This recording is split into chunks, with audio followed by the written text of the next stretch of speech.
Welcome back, everybody, to the Predator Arc Estonian Open. This is a winners round match between Mateusz Sniegocki from Poland and Finland's Petri Makkonen. A great matchup. Very looking forward to this match, and also looking forward to welcome my good friend in the commentary booth, Arya Sorabi. Welcome, Arya. Hi Tim, as we're just waiting for the guys to do the lag and start off the match. There we have it. So, what is your prediction on this match? Well, that's a good question. I think last time I commentated, which was live in Lelystad, in our home country, as you know, Tim, Petri was, flying. He beat the field every match he won. Where also Mateusz Sniegocki was participating. Petri kind of wiped out the field. So I have high expectations from Petri. So based on that performance alone, I'm gonna lean towards Petri. What about yourself? Well, one thing that's going to be sure is that this could be a very tight match. It will be difficult to pick the winner. I think Petri breaks the balls really well, and that's a huge thing in 8-ball. So Mateusz is more like a solid breaker. He doesn't do extremely much on the break, but yeah, we'll see if he can make a good run for it in this match.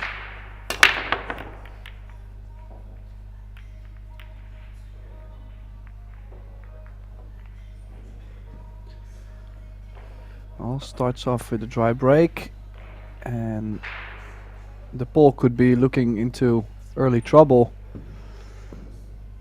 What do we have here? Yeah, so the 11 and the 2 seems to be a little bit congested, so he needs to figure out which path he's going to take. Either the stripes, who seem to be a bit more, more advantageous, but then again, like I said, the 11 needs to be solved at some point. What would you do, Tim? Stripes or solids?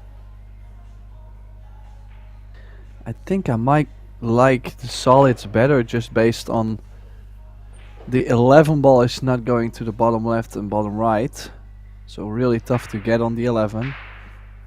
Now the 7 ball is pretty decent to get on from the 5 ball on in the bottom right. So it was only getting on the 2 ball that could be a little tricky, but not impossible with the 4 next to it. So he definitely had options, only he ran a little bit wild with the cue ball. After one shot, he's kinda in the middle of nowhere. Yeah, so it's looking like the 3 is only realistic part here. Can he avoid the scratch? You tend to think so. I think he can run his cue ball into the 15 and play position for the 5 or the 1.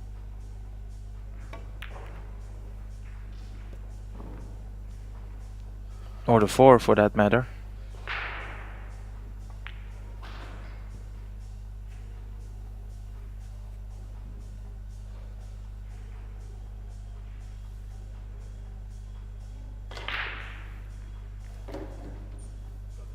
Petri, one of the very few pro players these days that plays with a wooden shaft. These carbon shafts seem to have taken over the game. What are your thoughts on the wooden versus carbon shaft? What's the biggest advantage by playing with a carbon shaft? Well, considering the fact that you have less squirt on the ball, less deflection on the ball when playing with spin, your percentage of not missing a shot with spin is a little higher, basically. So just to make the balls should be easier. But I mean, it depends. Like, everybody learns to play pool, everybody has an idea in their brain of how the cue ball deflects, and I don't think everybody is able to adjust to that. So it's either you learn that way, or yeah, you better stick with one way, the one you learned from the beginning. So I used to play already with low deflection shafts. That's basically where I learned the curve with the spin. So I think it suits for me. I think it suits my game. But for other players that maybe have played with a maple shaft for the first 10 years of their career, it might not be the right fit. So I think it's really personal. Also, the carbon fiber is very powerful, and with great power comes great responsibility. So let's see. Kind of You a can gift tell you're for a us to Marvel look fan, here. huh? I don't mind Marvel. Yeah, but I mean, just like I'm saying, the shafts, the carbon fiber, is very powerful. Everybody on the planet can, draw their cue ball basically with a carbon shaft, which they could struggle with the house cue, for example. So yeah, I mean, there's some advantages, but like I said, some people lose their cue ball too. They don't have the right feeling. The deflection is slightly different. So yeah, you gotta give it time, and you really gotta dial in on it. Yeah, fair comment. So it seems to be like 9, 11, and then the 12 ball to finish off, or 12 and 11. Yeah, he did stun the ball a little bit more there. I was expecting him to float in the 9. Might still go for the 11 going to the short rail and out, but just landed a little bit awkward.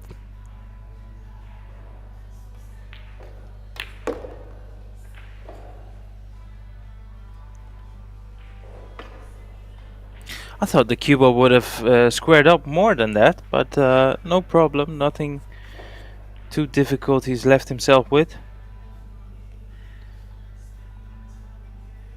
Yeah, well, I mean, they do clean the balls quite often at the Eurotour, and even though the table gets a lot of play, it doesn't really look bouncy or like really grippy.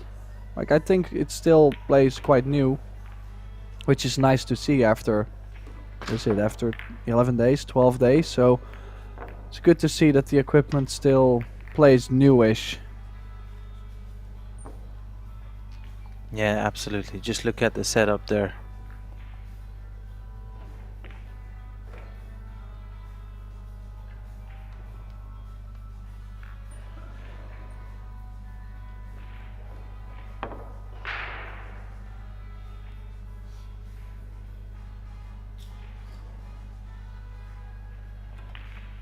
What can you tell about Mateusz, Tim? So Mateusz, obviously one of the stronger Poles, I would say. I mean, he's definitely, what is he, top 5, top 10 in his country, which, I mean, there's a lot of good players in Poland, so don't underestimate that. He's also won a Eurotour event. I believe it was in Albania. And besides that, I mean, definitely one of Europe's better players too. I mean, he's been on top of the charts for quite some time. Has had also success in the European Championships. I'm not too aware completely with his resume, but also I know he's played the World Cup of Pool. So yeah, I mean, to be selected as one of the 2 players to represent Poland, I think you kind of make a strong case. Yeah, absolutely. Very stiff competition he's got. A lot of great players from Poland.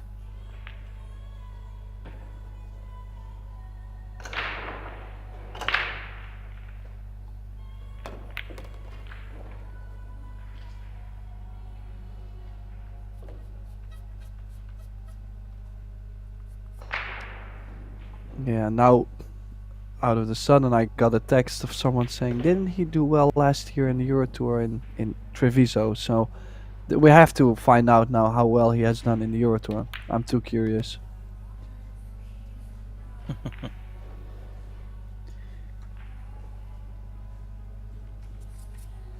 Yeah, just a matter of solving the issue of the one ball stuck around the 10 ball, that is. But here he's got a great opportunity. Not a lot can go wrong with this shot, Tim.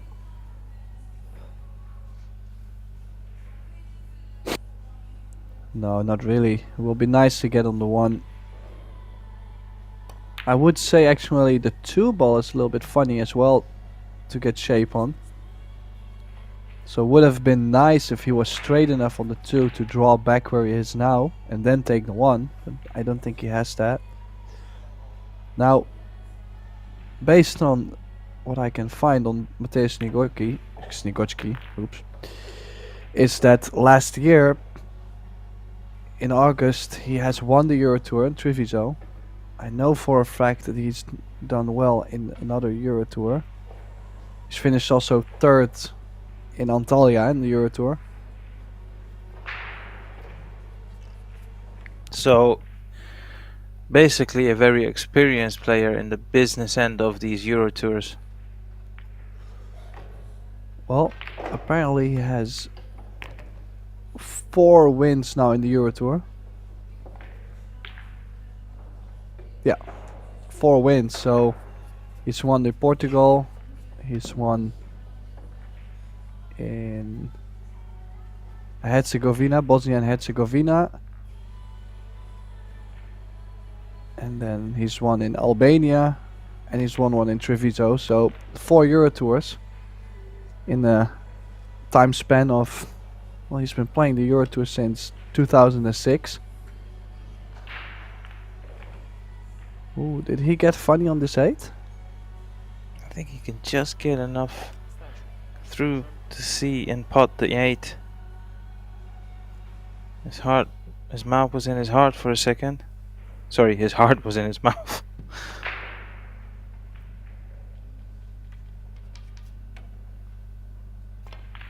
Oh, there's a jump you out. Just wondering, might be a real small edge, so not too much elevation. You know, High from that percentage. angle. Yep. Well, made it work. He's got a 2-0 lead. Basically successful, has defended his 2 breaks. It's a race to 8 and the players get 2 breaks each.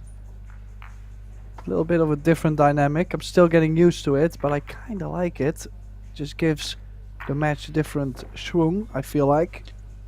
What's the biggest thing? What is the biggest advantage you'd say as a professional player yourself? Well, I think you have a little bit longer table time if you break well, but also you have a little bit more chair time. So yeah, let's say usually you have more consistent visits back to the table if it's just 1-on-1. Now that could be longer in the chair or longer at the table. It just depends, of course, on how well you break. Yeah, nice break from Petri, making sure the cue ball gets past the side. Not square hit, but cue ball at least got past the side.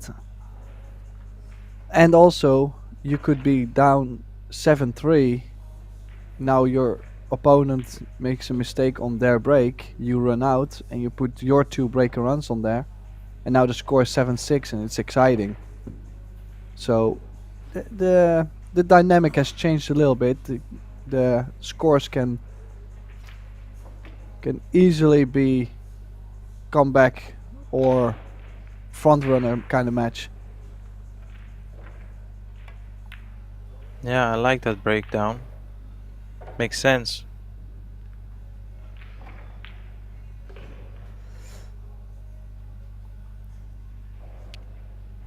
Yeah, the first ever Predator 8-ball Eurotour. There has never been a Eurotour 8-ball before. I was so hoping to go, but unfortunately the flight was too crazy. I said, well, I'm not gonna do that. But it looks like the tables are playing nice. Nice field. I like 8-ball, so yeah, I mean, things looking good. Nice shot here for shape on the 6. Nicely spotted. Not a very difficult layout after this, yeah? No.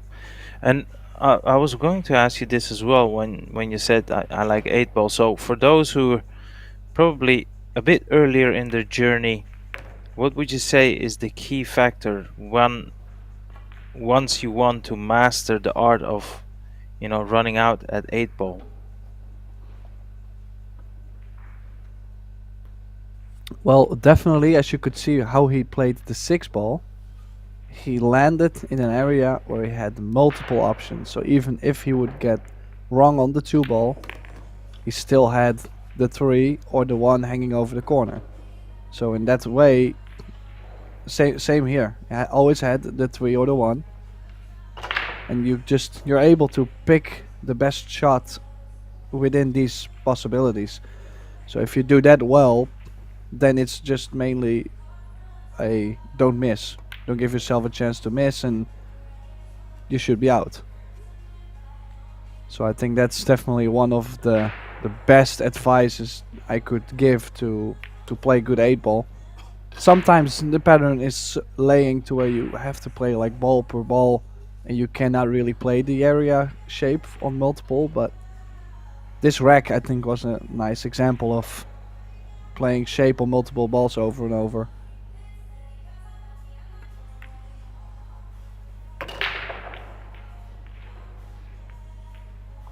I've heard the more experienced players over the years talk about the end pattern, how to go about the last 2 or 3 balls leading up to the 8. What can you tell us about that?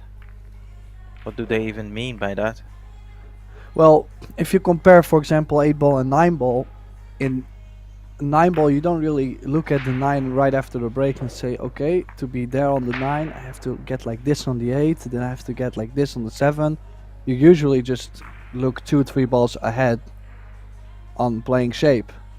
Now in 8-ball, I mean, there might be different tricks, but this is how most of the people have taught me, is when you break the balls, you're basically making a track on the table from the 8 to your first solid. So you have to look for that one right ball that leads you perfect on the 8. And how are you going to get there? And so on, so on. So it's a little bit different thinking too.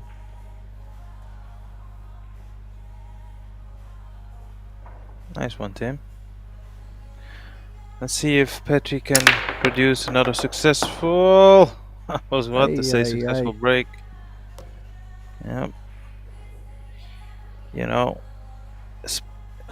Particularly with 8-ball, I just have the feeling once you scratch, or fail to pot a ball, it feels like ball in hand.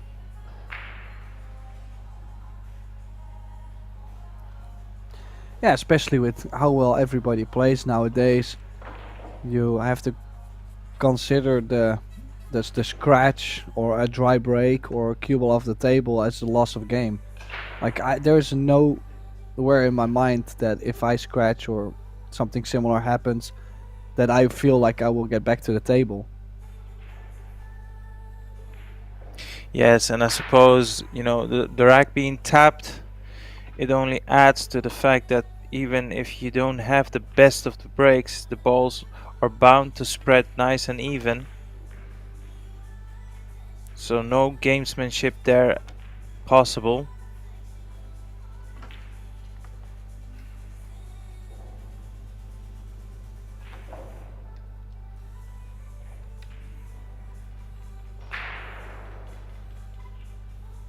Let's have a quick look.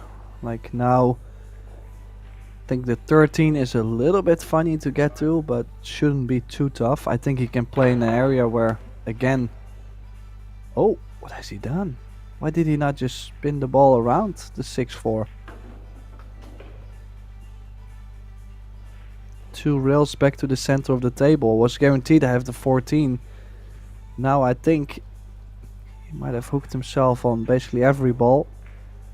Can nick some of the 12, but I don't think the 12 goes to the bottom left. Yeah, that is a very unexpected mistake there by Mateus. And now forced to think of a tactical solution.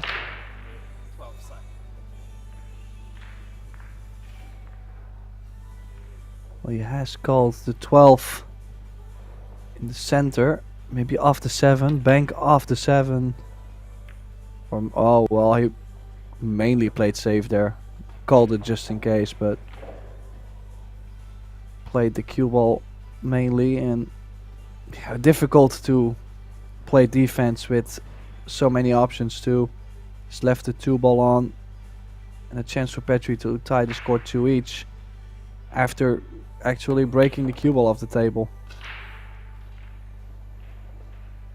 Just barely cue ball stayed on the table. I was about to say, well, he nearly lost it twice in a row.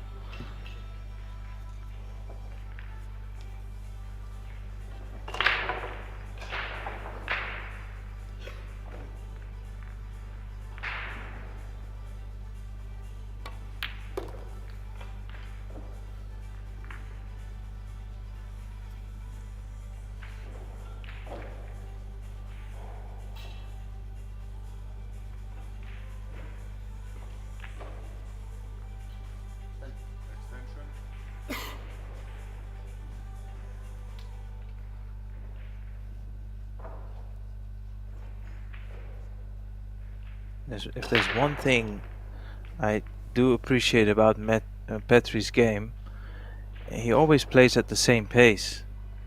You'd never see him rushed around the table.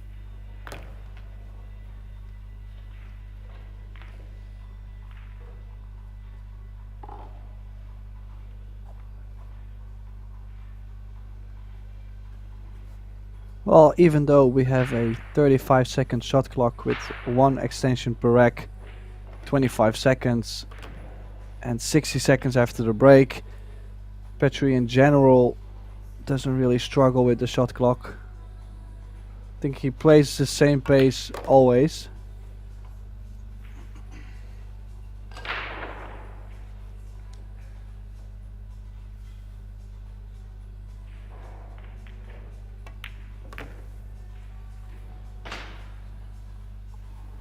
And just like that, Mateus, his positional error has cost him. And Petri will be mightily relieved, because as soon as he scratched on his break, as we were talking about it, Tim, I think he feared the worst, but no harm done. 2-all the score is.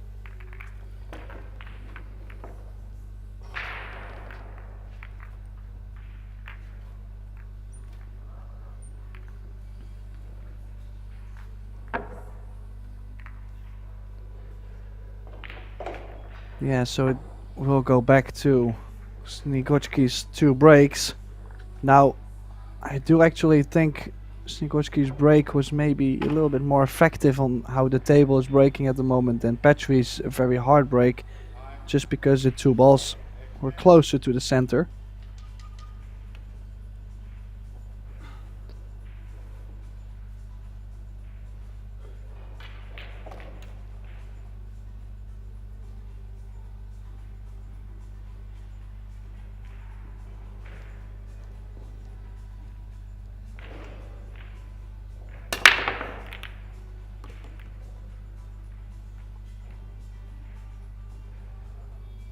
Cue ball just stayed on the table, but he's made that same ball tracking towards the side. The 9 ball dropped, and first glance at the table, possibly the 8 being the most trouble to the bottom left.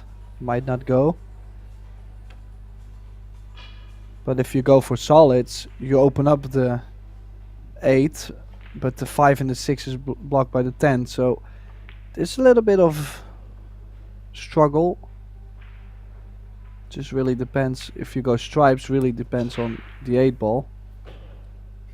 That barely dropped in nonetheless.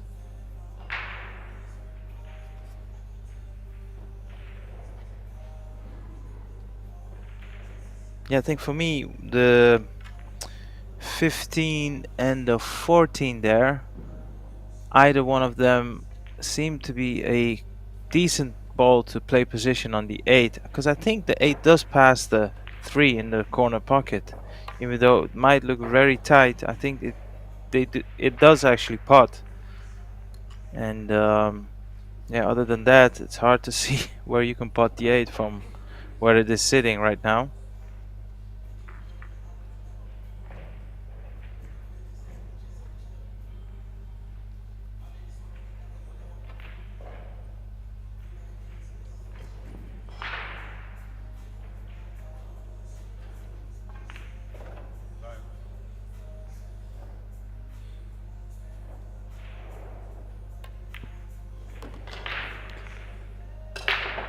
Well, 15, if he gets straight on the 12, can play the 11 in the right center, so nicely connecting the dots. But I just feel like the 8 doesn't go, and you're not gonna shoot the 8 in the center. Will be really tough to land on the center. So just curious to see what his plan is. Maybe off the long rail, off the 3 ball in the corner.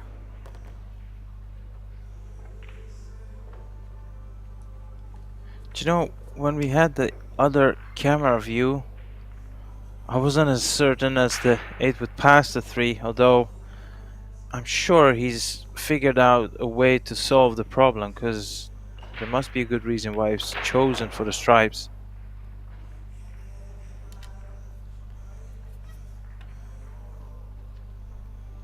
I mean, the only other option I can think of is you try to play a delicate position for the 8 in the right center pocket, but you don't have a lot of margin for error, especially with the 1 being where it is.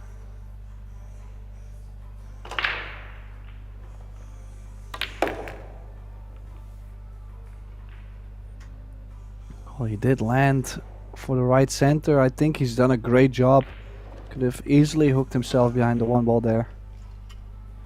That is some positional shot, has to be said, Tim.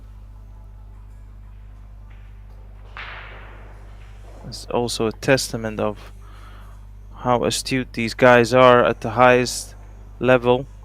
They can literally place the cue ball in a very small gap to take this 8 in the center pocket to take the lead.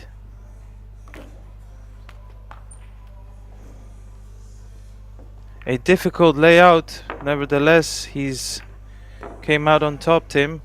I have to say, that was a fabulous clearance.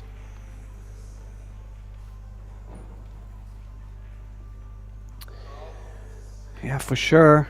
And is definitely looking to double his lead.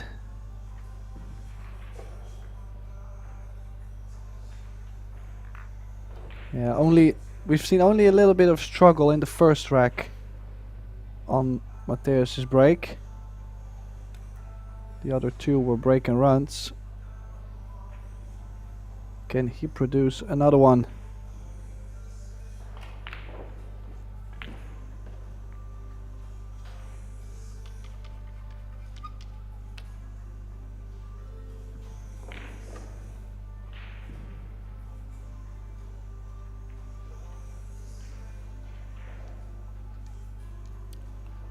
Let's see how he gets on with this break. 6th rack, sorry. 6th rack, trying to get a 4-2 lead. Where's the cue ball going? Ooh. Has he potted a ball? Don't think so. If you look at the 2 balls tracking towards the side, came up too high. So definitely did something different on this break compared to the others. Now, cue ball just stayed up, like you said. Might have to start with... Well, it depends. If you want to go stripes, you might want to start with the 113. Play shape on the 12, but the 11 doesn't go in the bottom right. So it's either... But he can also pot the 10 in the right center pocket. Yeah, I just think that he's trying to start with solids. So he's called the 4 ball. As you see, the 2 or the 3 will work to get to the 1 ball. And all the other solids are open, so that's why he's now taking the 4.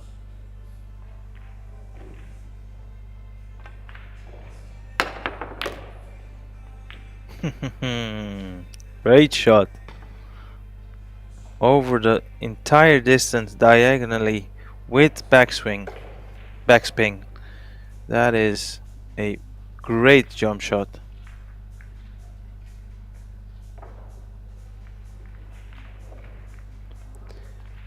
Well, for some viewers it probably... Oh wow.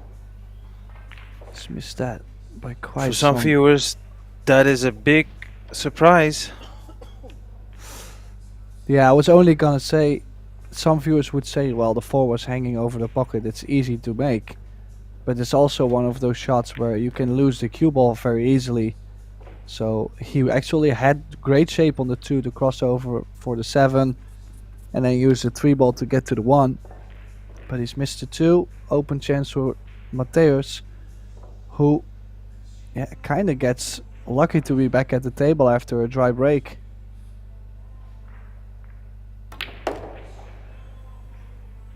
Yeah, you're right, Tim. And when you look at the stripes now, no problems at the table. And you know, you'd like to leave the pink, is that the 12 ball? I believe so. You want to, it's the 12. So you want to leave the 12 ideally for last, because that way it's much easier. That nearly went wrong. Play position on the 8. So he's nearly there. He could also go 12, 10, 8. It's just to make sure that the cue ball is on the top side of the 8.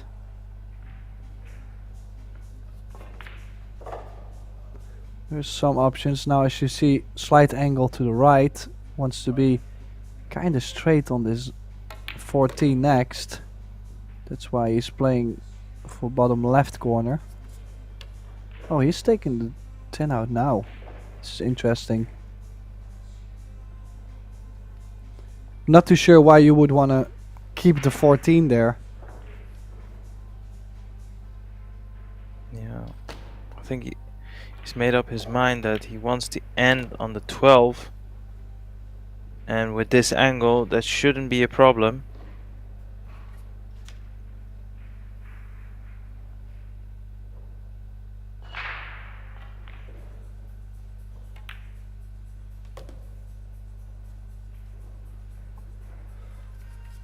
And that is the beauty of 8-ball, isn't it, Tim? That, oh wait, oh. For a second I thought he'd forgot about the 12. That is the beauty of 8-ball. I was about to say that there's a lot of moments when plan A goes out of the window, and then you gotta make a alternative plan.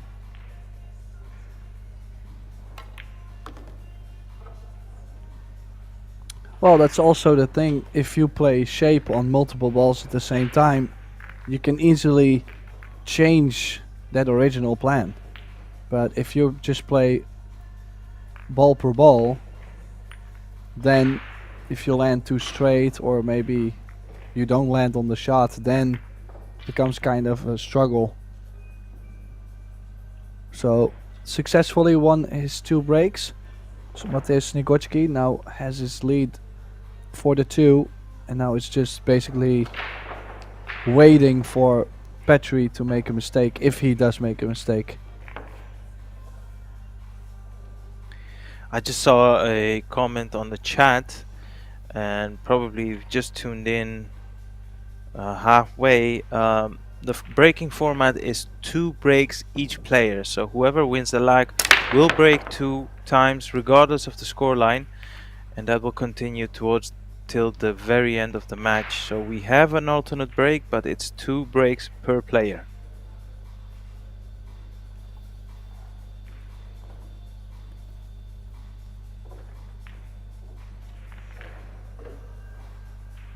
And as we turn our attentions back on the match, what would you go for, Tim? Well, let's have a look at the table. Yeah, that's exactly the look at the table I needed. So, yeah, I mean, I don't think it matters too much, but if you go stripes, the 12 doesn't go where the 2 is, so you might want to start with the 12. 12, 13, 9, go back down table. I mean, I think either option will be fine.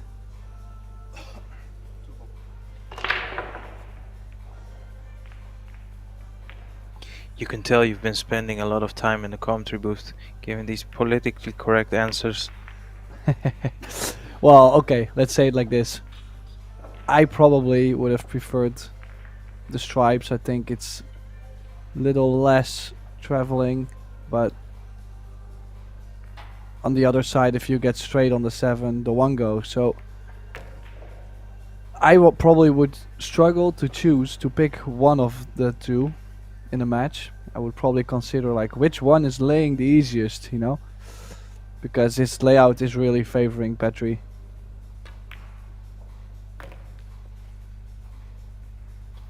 Yeah, and that is a valid point, Tim, because sometimes you can see players just overthinking shots, and then all of a sudden they've spent actually quite a lot of minutes and they end up butchering the shot because they've been doubting which way to go. Sometimes it's just good to knuckle down and stay with it, you know?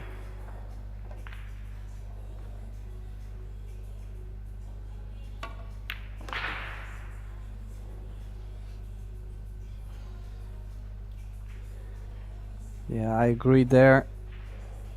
And also, I agree with the pattern Makonnen is playing.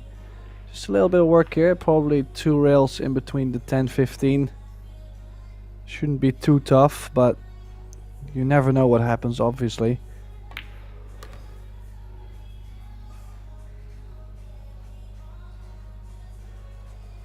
Yeah, basically this is the same thing as you said in the beginning of the match. When you're playing 8-ball, you want to play in areas to leave yourself options. So even with that positional shot, he was trying to guarantee himself not taking the risk of hooking himself on the final 8-ball, and he done so successfully. So a nice answer by Petri. Obviously gets the break one more time, and as you said, Tim, because it's twice each player, it's very important to keep up, otherwise he can really double the scores quickly.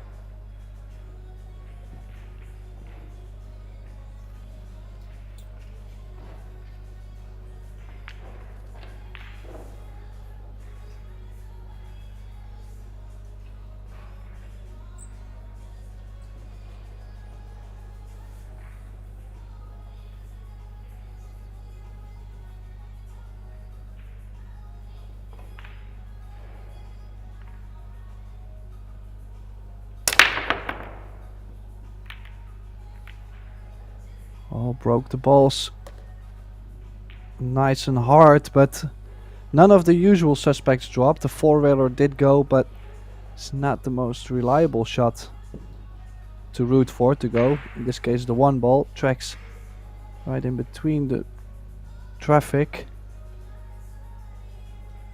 Just a casual 4-railer to spot the ball.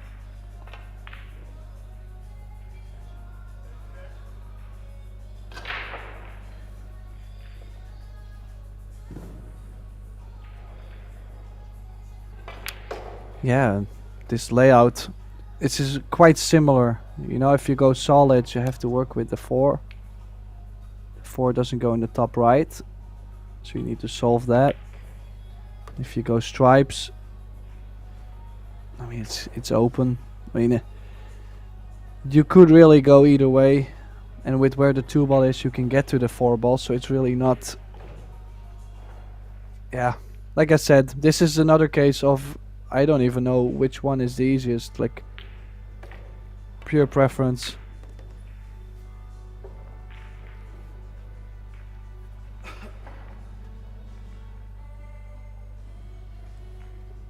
Combinating this rack towards the end.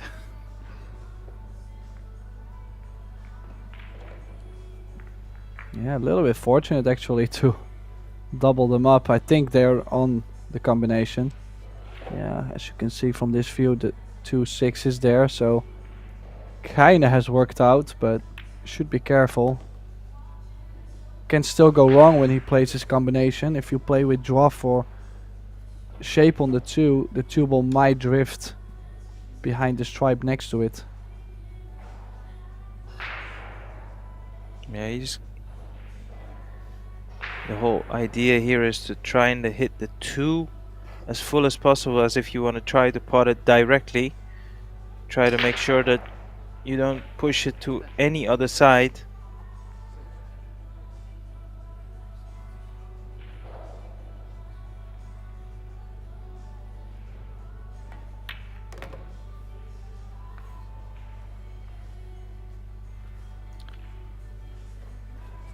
Nicely used his angle on the combination to leave himself a good angle to go back down the table for the 7 and the 8.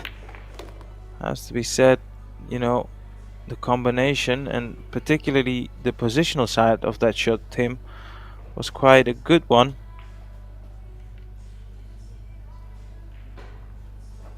High quality shot making as we are watching here.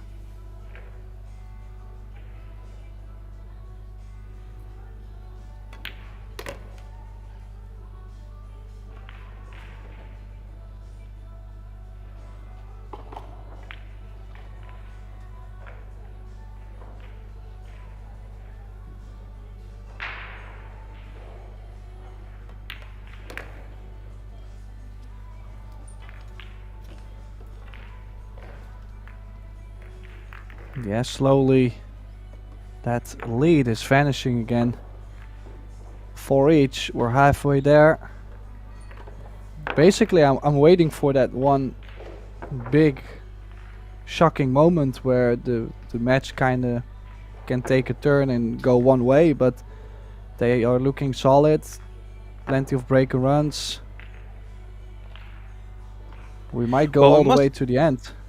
We mustn't forget that both of the players, as well as Petri as Mateus, they have had either one of them had a dry break and the other had a scratch, but oddly enough they didn't get punished, so that is also one of the reasons why the score is still level.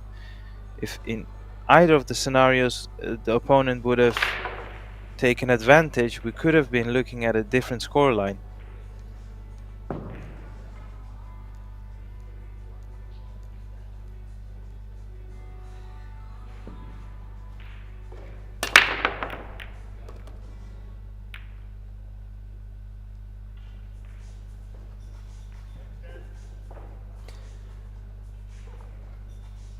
Oh, nice replay. As you can see, the 11 found the side pocket. Now the cue ball almost scratched, so that's definitely something to watch later on. For now, he'll be fine. He's at the table. And what do we see here, Arya? Yeah, that's a good question.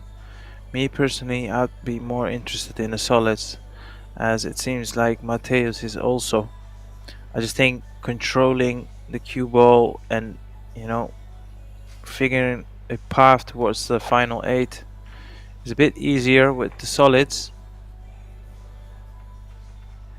So it seems like he's gonna clear up the bottom part of the table and then slowly move up towards the top part where he can use the last 3 balls to figure a way how to play nice and comfortable position on the 8 ball.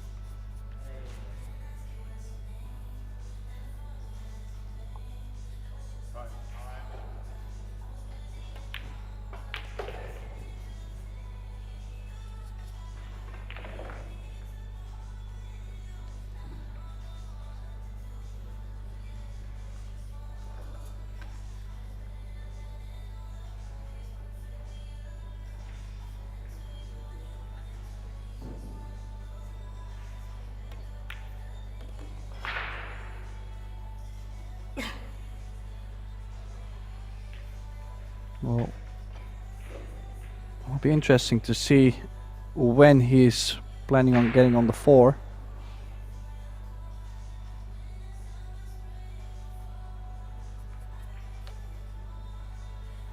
Well, one thing I can say, I don't think he thought he would land on the 5 in such a way, so some traveling to be done with his cue ball when he's cutting it in the left center as he's done.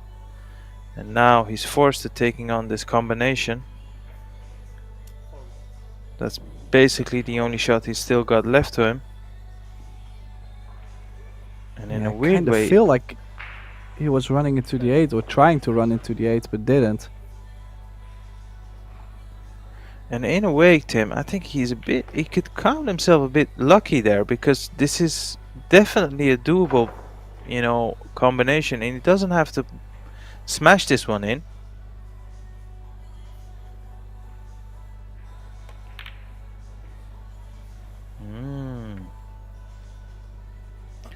Well, there you go. Him running out of position proved too much of a difficulty for him to eventually solve the problem. And now Petri has a great chance to punish Mateusz for failing to keep his serve, as we call it, but of course he's going to get another visit at the table regardless which way this rack is going to be finished, as it is 2 breaks per player. Nevertheless, I think it's time for Petri to step up and punish these mistakes.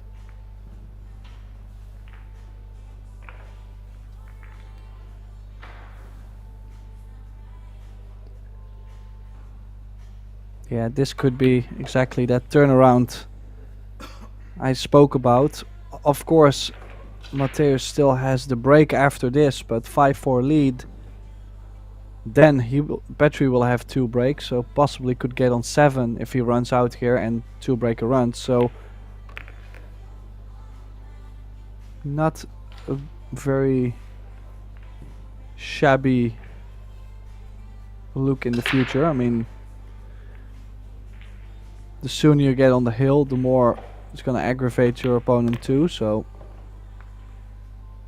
yeah, but Mateusz has 1 more break left, of course, so it's either going to be, like you said, it's looking likely that it's going to be 5 for Petri, but Mateusz can still level the scores. But of course, after that, if Petri does break and run twice, you'd think he'll get a chance to finish off this match.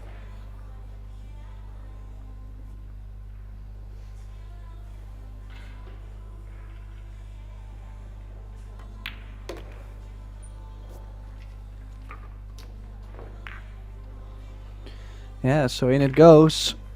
He's taking the lead, 5-4.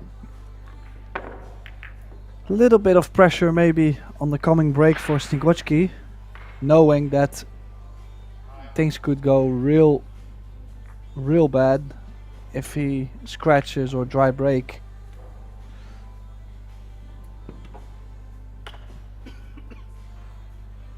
And that's what I mean, like usually with the alternate break I think per 2.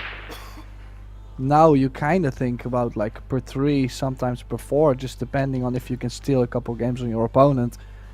And then, I mean, 3 or 4 in a race to 8 is quite a bit, so that one mistake could really turn the whole set around.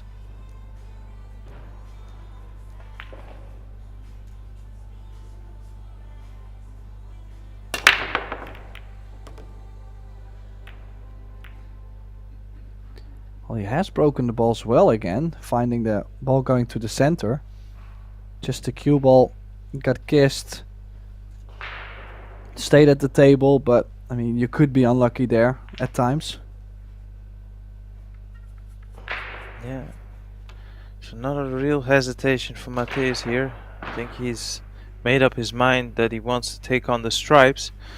Like you said, Tim, he's trying to figure out which way to go about this, to ultimately play position on the 8 once he gets to his last stripe ball at the table.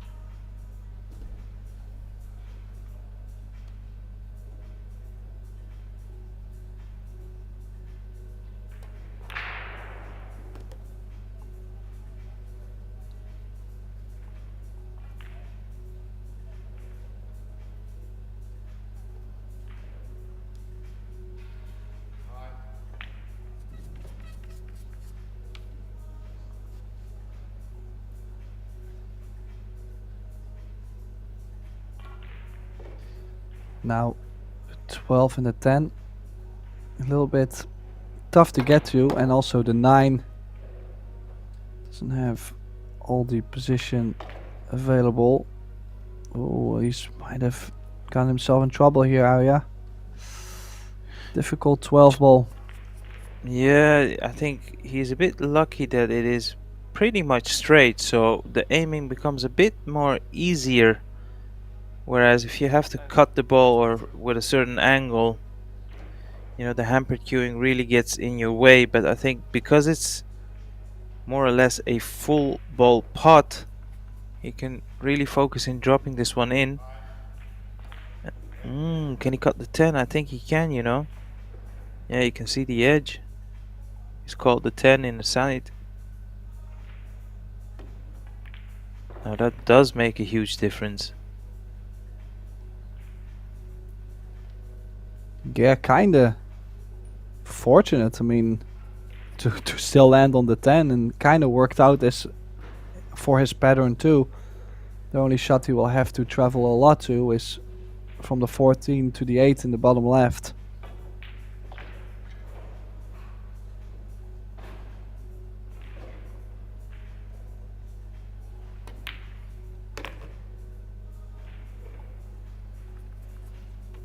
Yeah, so he's not overcomplicating things.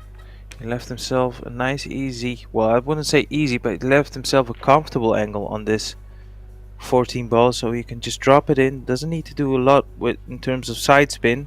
Just make sure you make the pot, and the cue ball will take care of itself. Once you pot this, it will cross over the table and land there. And now, and specifically the last little bounce is even better, because now you can punch this 9 in to come off the reel gently,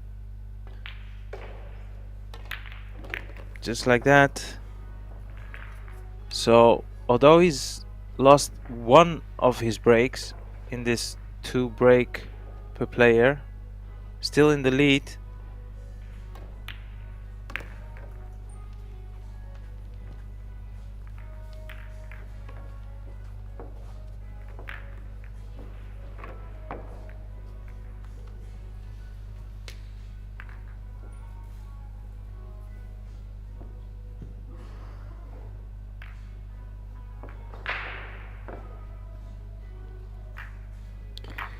Yeah, not too sure actually about the score, because I thought it was going to be 5 each, right? The score is saying 4 each. Oh yeah, that is a great point. It is actually 5 each, because Mateus broke when it was 4 all.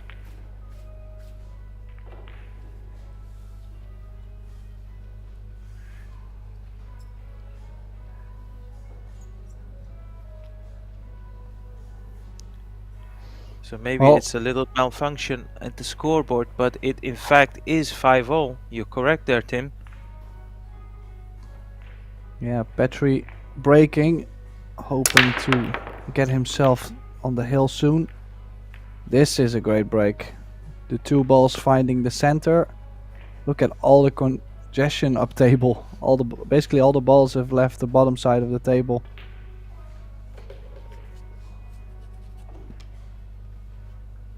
Yeah, he hit that lovely.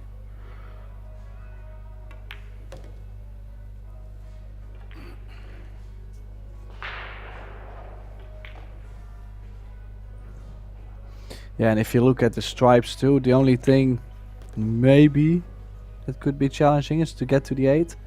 The stripes are wide open.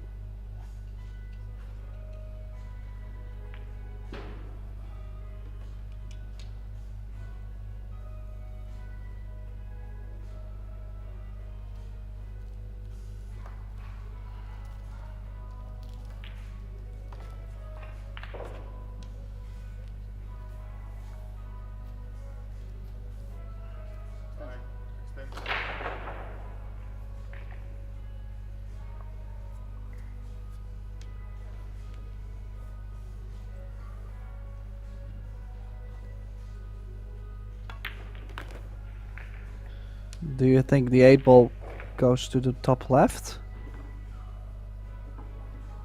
That is a good question. Here you can get your answer. It clearly does. Yeah, so probably 13. If you get straight on the 14, it's basically a stop shot on the 14. Guarantees you angle to get from the 12 to the 8 in the top left.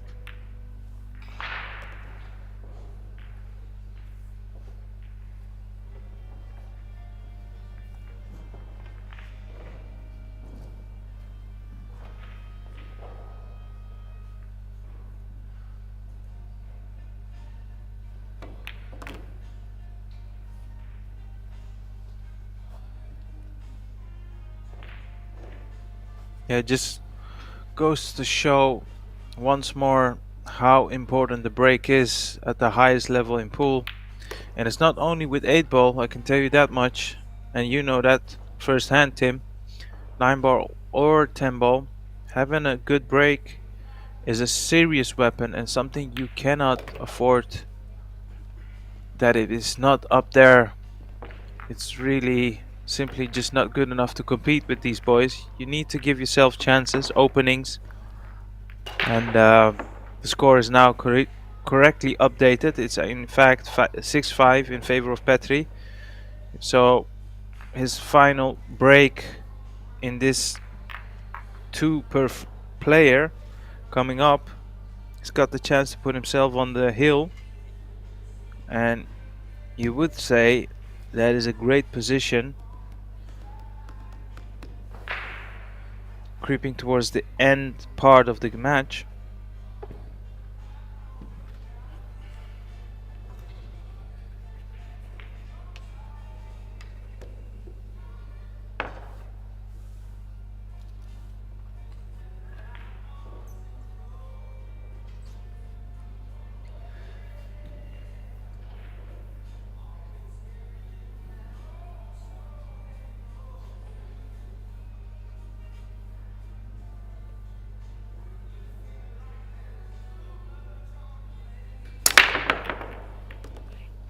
Yeah, same break.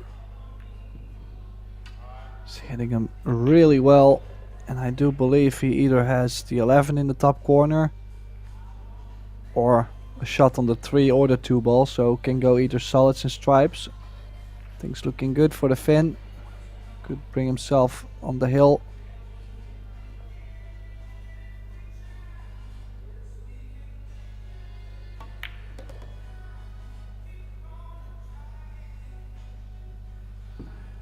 Yeah, and then again, I think everything is just connecting the dots. Needs to make sure he gets a slight angle on the 6. Can stun over. Stop shot 4 is straight on the 5. Is shape on the 1. So it's again to get from the 1 to the 8 probably.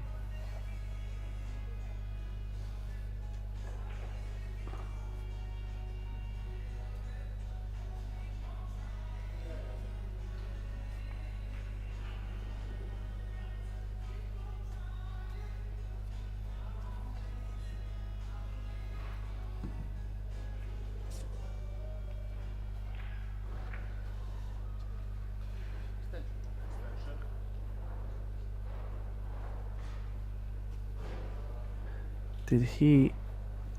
Well, even on the 6, even if he's straight, he could go forward, so that was not even the best call for me. What a layout he has here to get on the hill.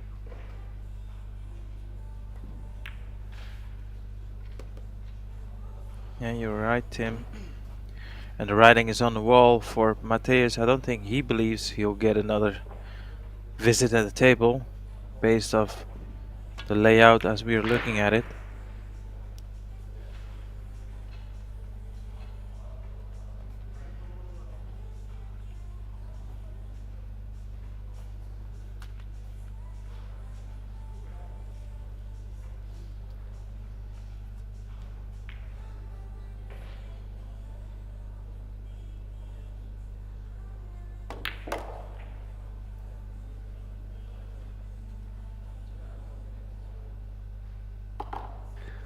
So let's see, how is he gonna get on the 8? Top left, spin to get to the 8 in the left center, or Would you go maybe bottom left, 2 rails to play the 8 in the right center? I just go 2 rails for the 8 in the top left corner pocket, just like this. And the 8 top left. Yeah, I wasn't sure if actually the 8 did go in the top left, but then again, after that monster break, huge chance for him to make it 7-5, has done that. Yeah, nothing is really stopping the Finn at the moment from breaking and running, so everything depends on Matthäus's break now. Has 2 breaks,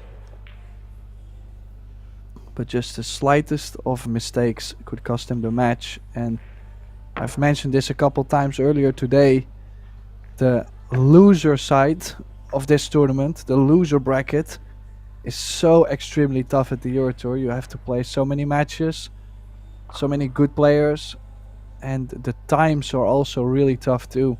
Like you might have to play, you might even have to play one more match tonight and then start tomorrow morning very early.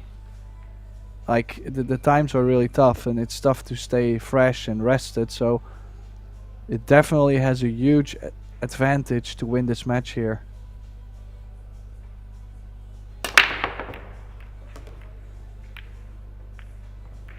Oh, good break.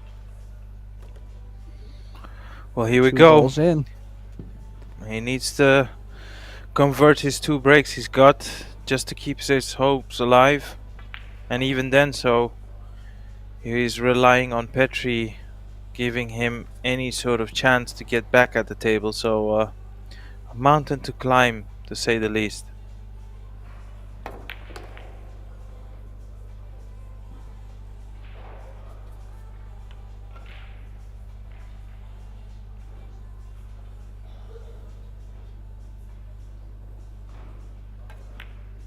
Yeah, again, making 2 balls on the break and such a square hit. This rack is so wide open, and it's just connecting the dots from what I see. It's really not too much bumping the balls, or it's even like laying so nice to where it's all connected next to each other. The 4 plays into the 6, the 6 plays into the wrong angle on the 1 to get tougher on the 3, but like I said, should be out here. Oh, he did land slight angle towards the long rail. Can he still go around the 10?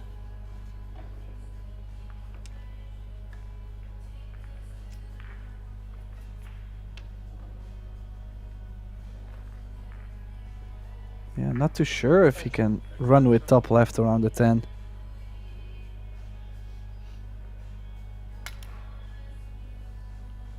Okay, he's now looking into playing the 3 ball, but I've seen someone else miss that similar shot today, having to play with some spin. Can throw you off. Pool players in general not the best in using the bridge. Definitely why worth is that, practicing. Tim? Yeah, exactly. Why is that? Why are they always desperately trying to avoid using the bridge? Well, I just think it's a matter of it doesn't feel the same as regular queuing. But I mean, to the contrary, I think it's a very useful something to have if you can actually play a decent draw on the cue ball, for example. Like, I don't think it's too horrible, but yeah, we both have a snooker background, so in snooker it's very common to use the bridge. Now, pool players, I just also think that it does stripes. Interesting, I thought he was gonna play for the 15 first, but still he's got angle on the 10 to get to the right side of the 15, and the 8 is wide in the open, so 3 balls to get to the winner qualification. It's also guaranteed into the prize money if he makes those 2 balls, so from there his week can only get better and better, and he's straight in on the 8, so Sniegocki not happy, but forfeiting. He says, you know, you're never gonna miss that 8. So it is Petri Makkonen advancing to the winners qualification round. We will see Mateusz Sniegocki back later on through the loser bracket, and possibly he could come back all the way. So Arya Sorabi and Tim de Ruyter in the booth. Thanks for being here with me, Arya, and hopefully we'll see you back very shortly. I believe our next match is in like 30 minutes, so stay tuned for a lot more action from Tallinn, Estonia. See you soon.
Good evening, ladies and gentlemen, pool fans from around the globe. You're watching the Predator Eurotour Estonian Open, live from Tallinn. You're watching Tobias Bongers versus Arseny Savastinov. My name is Pascal de Smit, and joining me in the booth is Erik Hjorlefsson. And correct me if I did not say that right. Welcome, Eric.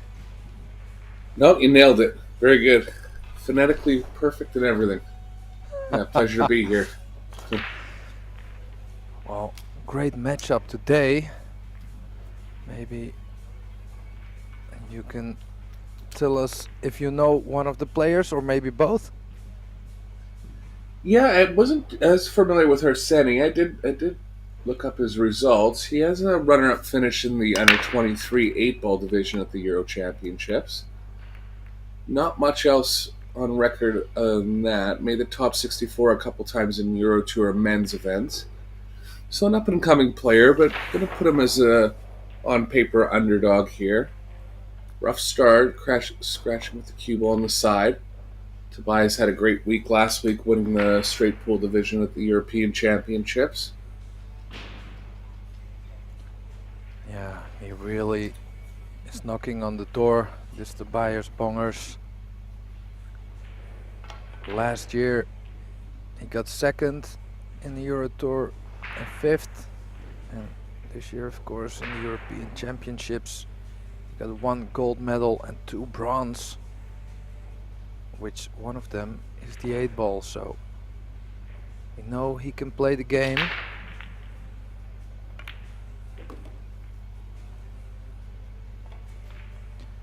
It's a very Take the tough ball out first here with the 2.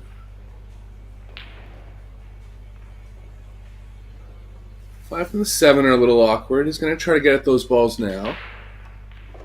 This thing here will be avoiding the 12 off the short rail. I believe he can. Bit of left spin, get the cue ball moving away from the 12.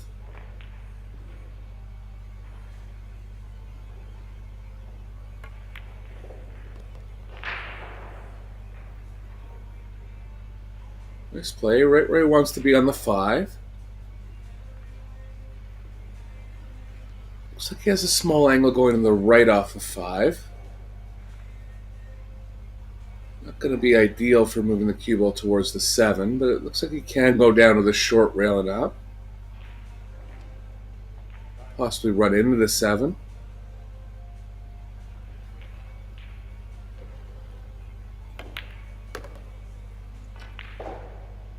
It's a good shot there, and he's making his way nicely through this rack.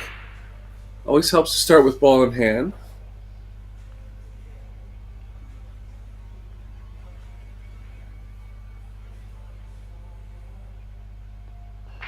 Too much angle here, Pascal. See if he can maneuver the cue ball all the way up and back on top of the 1. If not, he can stay down below it. Does pass the 4 in the top right.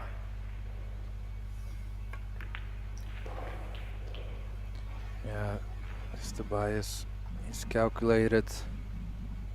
He's from the same age group as Joshua Filler. A group of young, very talented players, led by the time, I think, by Ralph Marenka. They called themselves the Bull Tigers, and that was a pretty, well, scary sight. And sometimes to see them come in, imagine young guns like Tobias, John Salim. I think he plays a lot in the States nowadays. He does, yeah. Kukan, yeah, and Joshua Filler.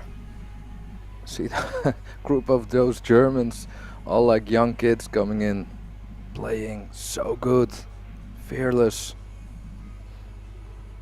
So all of them reached top level or semi-top level worldwide, so amazing stuff.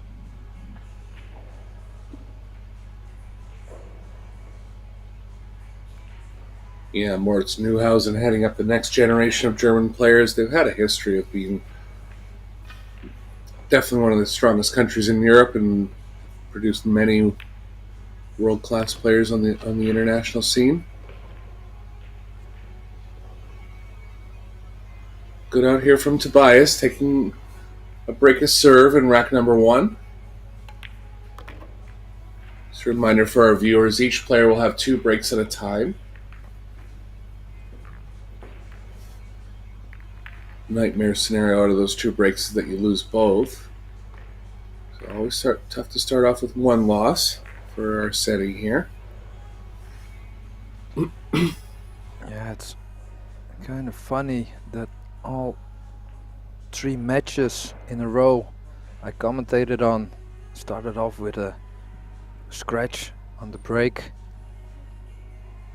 So don't know what's happening there, but yeah, it's always tough when you win the leg, especially with this format. You feel like a pretty big edge, so scratching does not help.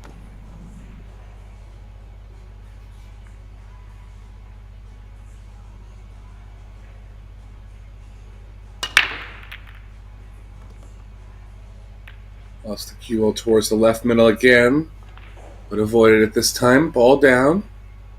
Cue ball right in the middle of the table, so have a good choice of balls.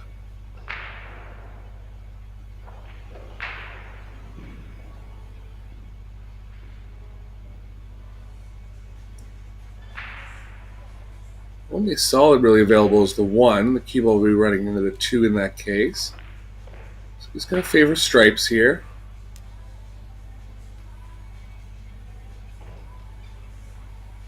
11's the toughest stripe on the table.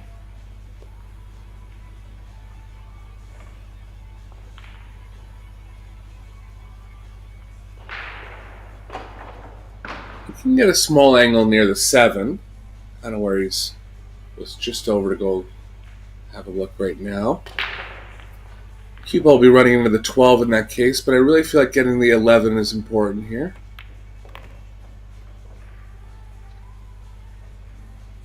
Not too far on that one. Yeah, I think he's It leaving is available it in the left middle. Oh, sorry. No worries. I think he's leaving the 11 maybe to play it in the left side.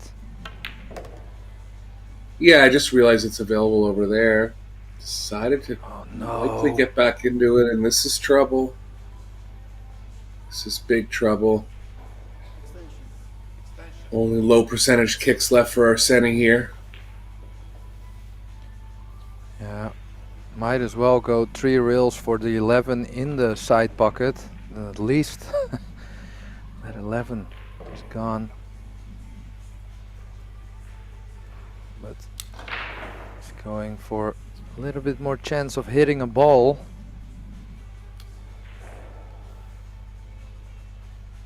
Helps being a lefty.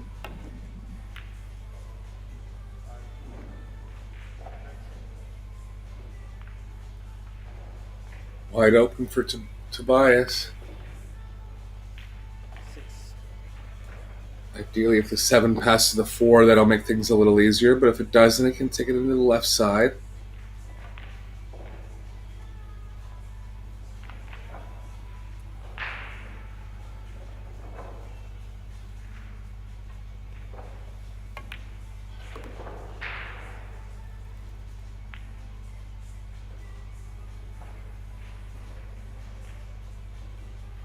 So a bit of a rough start here for Arseni. Tobias will be coming back with 2 breaks of his own. Expect him to be on minimum 50% break and run throughout the match.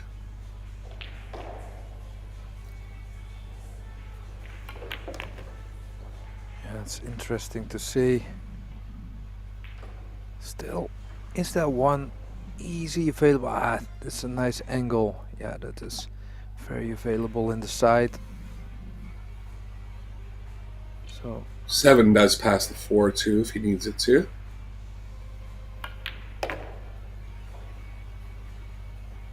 Another overdraw here. Nope, he's good. A shot. think, Eric, you can also see here that Tobias also played the European Championships for the last, well, almost 2 weeks. So it's probably already pretty dialed in for the speed of the table.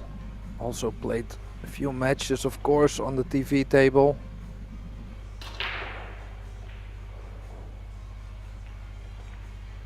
Yeah, he'll have more experience than Arseni on these front tables.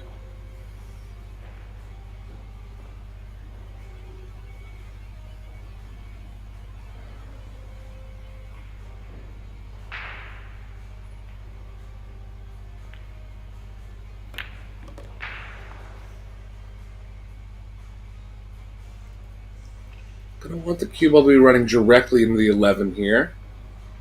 Ideally, if you can do that with follow. Could take the 4 first too, a little less risk. If he's able to control the cue ball directly into the 11, it's going to lead right onto the 4.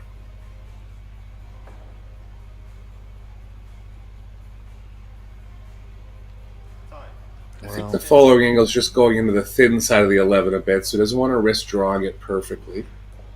He's considering it though.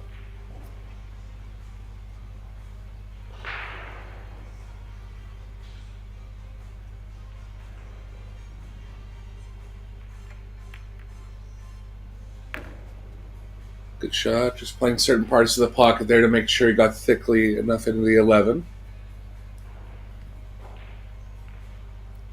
2 half mistakes from Arseni and 2 good racks from Tobias, and it looks like he'll be ahead 2-0 here.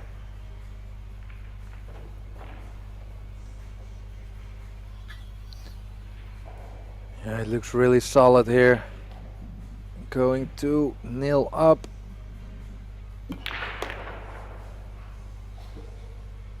Very solid.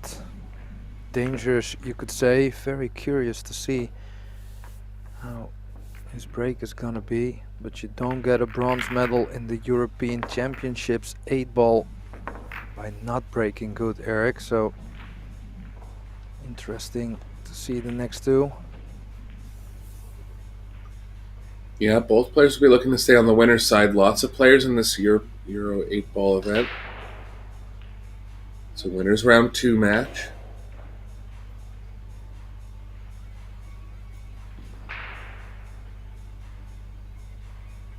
So for the people just tuning in and looking, well, searching for a magic rack maybe, Eric, maybe you can explain about the tapped tables. Yeah, so pre-tournament they actually use a template to tap the balls in, and especially for North American viewers haven't seen this as much. We don't really do that over there, but the balls sit perfectly. I mean, you can see how little time the players are taking to rack the balls, and basically just little small indentations in the cloth, and the balls are sitting in those indentations. The biggest advantage is you don't have to remove the rack after the break. Just looks cleaner too.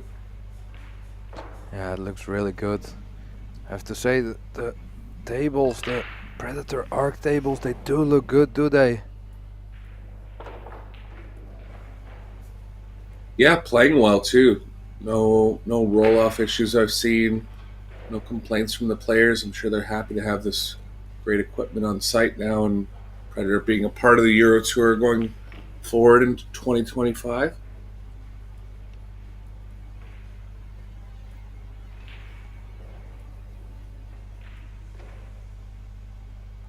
So Tobias Tobias going is going to open stripes. stripes here. Yeah. 13's the toughest stripe by far. If he was able to get below the 15, he could have ran the cue ball into the 13. I think that's what he was trying there. It's above it now. Looks like the 13 might pass into the bottom left once the 15 is gone. See if he plays for a combo here on the 12 or directly onto the 14.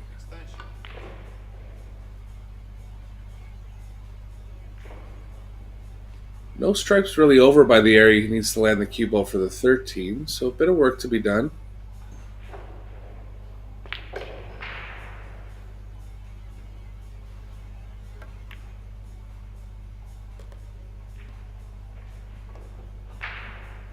Nicely on the combo. If he can leave the 14 kind of near the side pocket, it's going to tend to stay around where the 12 is. Only issue with that, like he can play down for the 9 now, but he just wants the 14 to land in a way that he's not running into the 2 going towards the 13.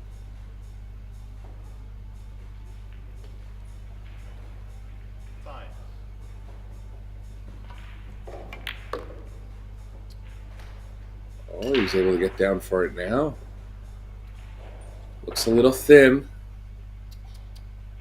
Gonna have to swerve with the 14 if he decides to. Yeah, swerve or maybe even jump. Jump cues out.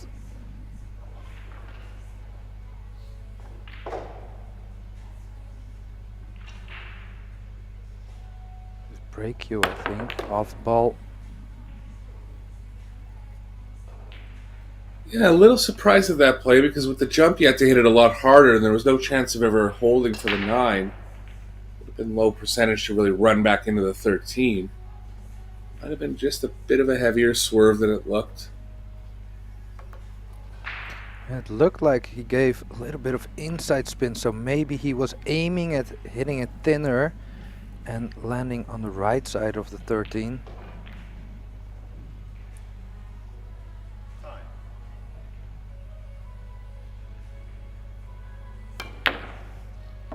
Oh, went for the bank. Watch And out. got the position. Oh my What? goodness. That's one of the shots of the tournament there. Wow. Well, there was only one place on the table, which was good for the cue ball. Landed exactly there. What a great effort. Still not easy.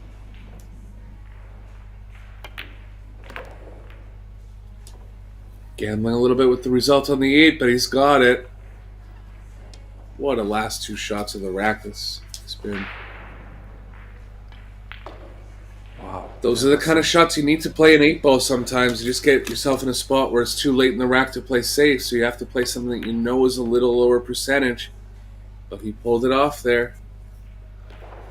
Oh, I'm not sure if a little bit lower percentage was the right choice of words for this one, Eric. Including position, yeah. What a shot. Great stuff by Tobias. 3-0.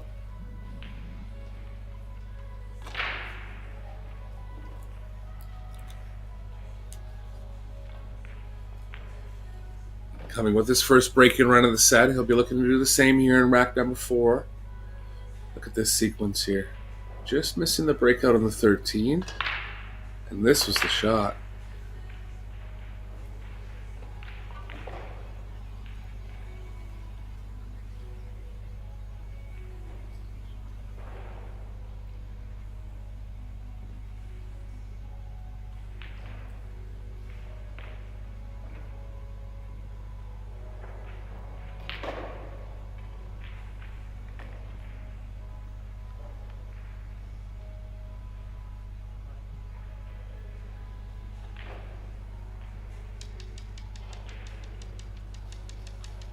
Pretty much all players going from the middle here, targeting the 2 balls behind the head ball back in the side.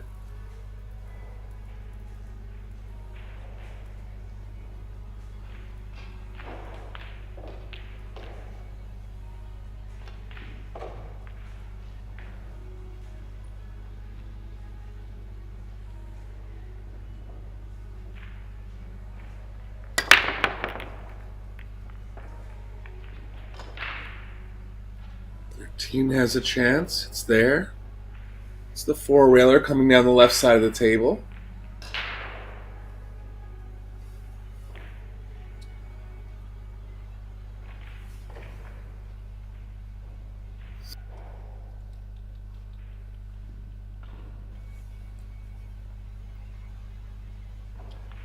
He's going to consider opening up the 11 here with the 9.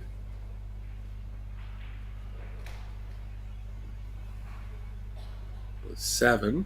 Smarter play, because if he does open it up, he can get on the 2 in the side.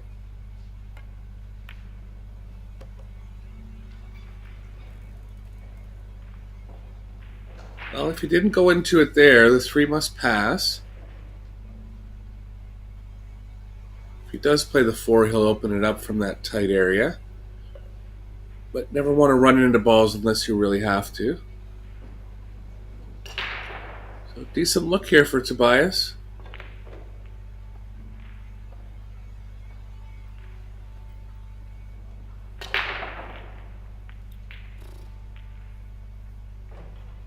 Oh, that's a stretch. Needs to leave, well, at least one toe at the floor. Otherwise, it will be considered a foul. Taking his extension.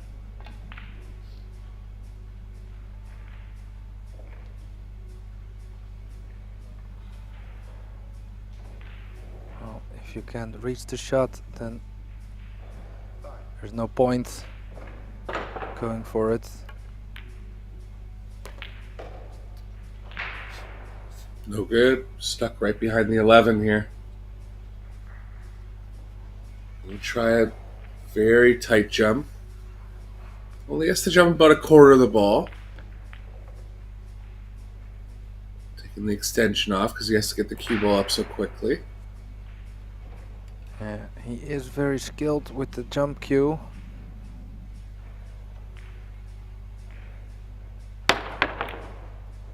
Oh, so close. Great try.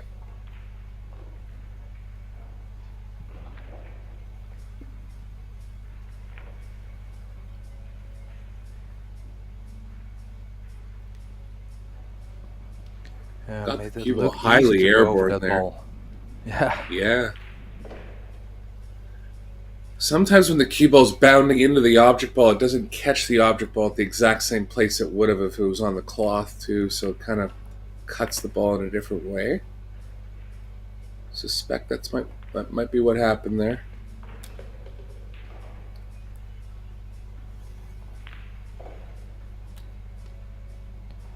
So this young Arseny still looking for his first rack on the board.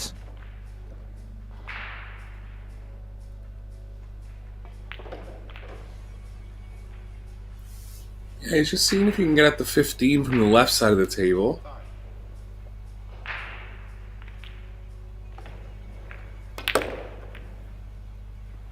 Couldn't, so played the breakout. Nice shot. Ended up perfect. Very good on the 10. Can come up one rail for the 15 now.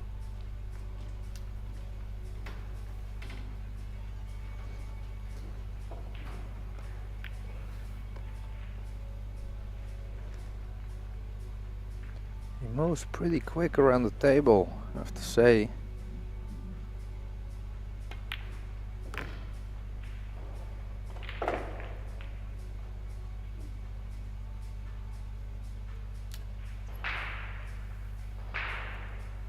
Watch out for running into something if you go this way. I don't mind taking the 11, and he is going to change plans here.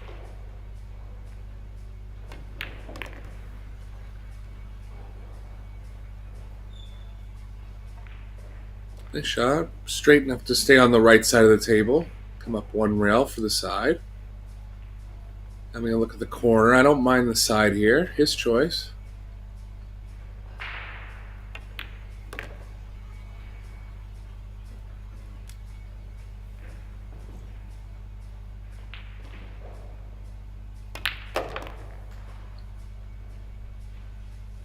Fired that one in with authority and gets his first game on the board.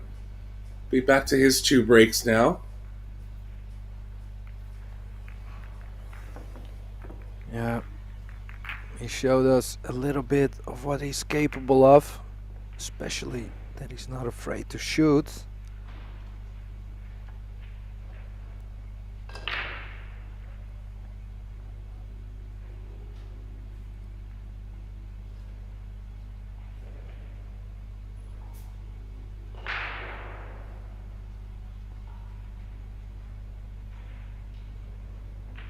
Good representation from Finland here this week. Petri Mäkinen has been down for the European Championships. Kasper Matikainen won the 9-ball division.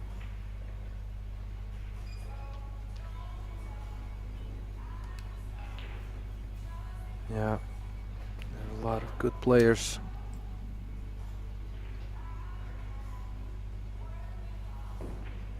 Let's see that break. Again, did he tuned in already? Oh no. Another scratch. Second foul. And they've opened wide up here. Just the 2 needing to be pocketed before the 4. But you really can't be scratching on the break at this level. Well, especially when it goes in directly. You feel like you could have avoided that.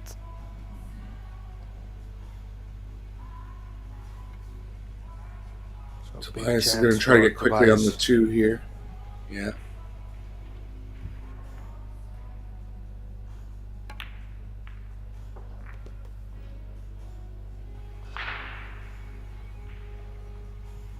Nicely on the 2. Choice of playing the 4 or the 1 next. 5 to the 6 could pose some small problems. Just going to have to be proper cue ball movement from probably taking the 6 first down at that end. Yeah, or being close enough to the 5 to know you're not gonna hit the 6, or at least not hit it hard.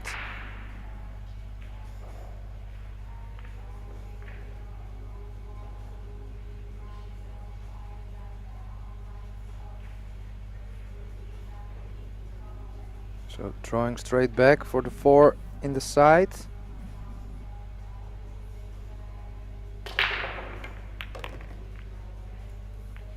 Could create a little bit of an angle, even better, but 8-ball is in the way, so yeah.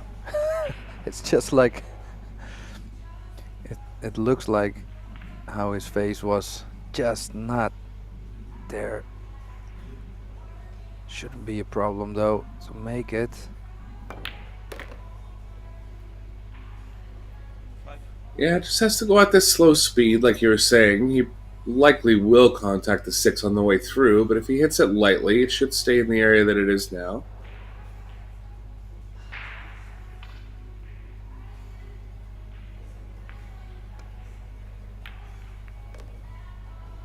Good shot. What do you think here, Eric? Tobias looking very solid. Yeah, hasn't really made a mistake yet. Got out of line in that 1 rack, but still recovered. Only game on the board for Arseni is 1 break and run. But he'll be into his 4th break coming up, and 2 of them have been scratches, so he's going to have to remedy that quickly here.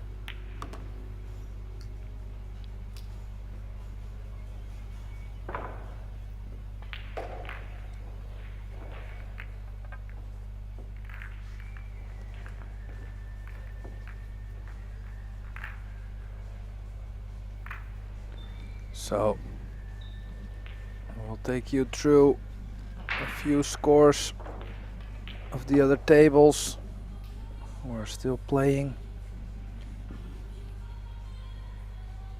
It's 4-4 between Mikel Repap versus Mario He, and Wojciech Chevchek is 6-3 up against Lazar Kostik. Jaroslav Polacz is 3-6 down against Balas Koles. Emil Andre Gangflot is 7-1 up against Friedrich Rassi. Andrea Klasovic is 1-4 down against Joshua Filler. Oliver Sholnocki 0-5 down against George Kampurldis.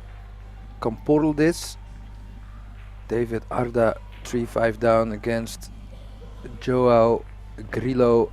Yannick Bongers 6-0 up against Mohamed Al Asfar. And lastly, Miguel Silva's 5-1 up against Gustav Lil JB. So that's what's happening in the winners round. Let's push the 7 into the 14 a little bit here. He has 2 good insurance balls up table. Left to right into the 14. Nicely done, but it's pushed into a tough spot.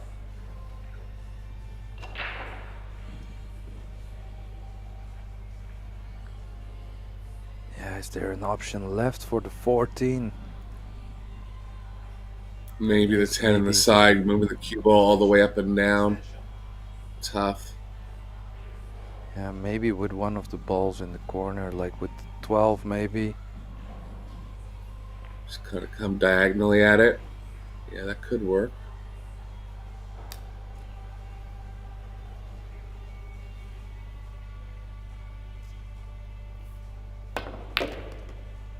Oh, going now. Oh, Another just great, got the 8-ball. great try there. He did open up one pocket for the 14, bottom right.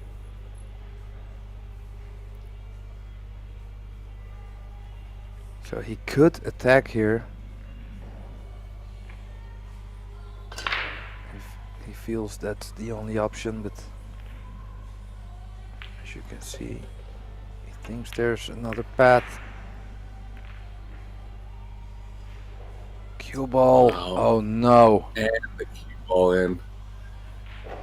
Unlucky rack really for Arseni. Did, got himself in a spot where he had to develop the 14 a couple times. Did his best to do that, but ending up with a scratch in the side here. And this is ominous news, because it'll be Tobias here as a favorite to run this rack, and then 2 breaks coming after this.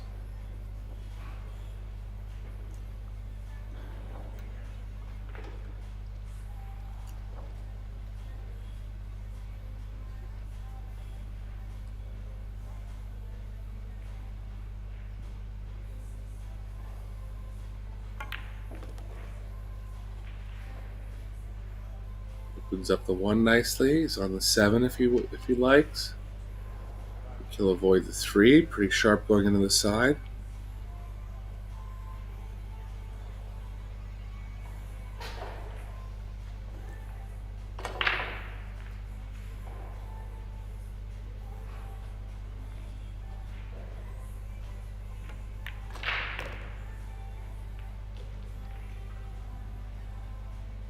Can he reach this? Is the 5 also available in the side? That would really help if he's straight on that.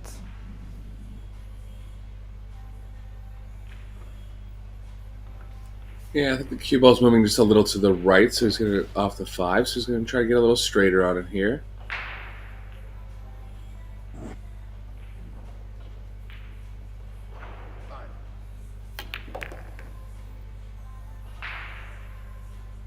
Still going to the right a bit.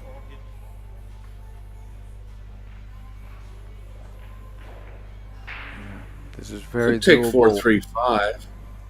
Yeah. Yeah, I think the 5 is still very doable, but it's kind of a blind angle. So can blame him going for the 4. Yeah, the other thing he did there by pocketing the 1 was open up the most obvious pocket for the 5, and he'll be playing the 5 in there. Whether it's 2 rails across now or something on the 3.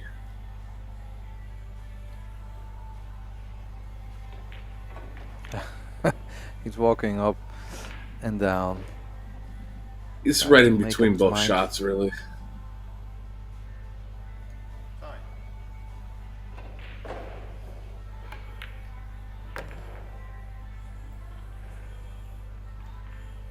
Nice play. Has angle to come off the long rail now and play the cue ball around where he was pointing there.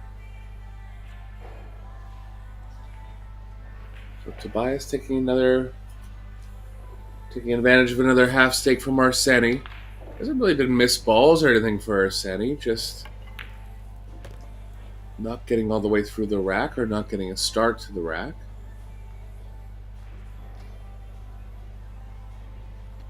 So, you like playing this in the side or in the corner?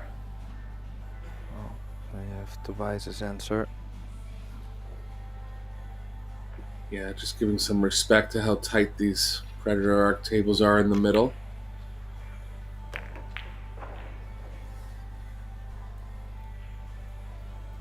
Five, 1 up for this Tobias Bongers, who already has a bronze medal in the European Championships here in Estonia.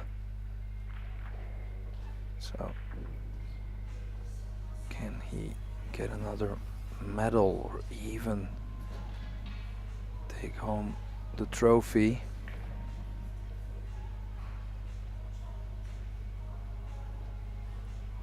You can see the beautiful Aramith balls.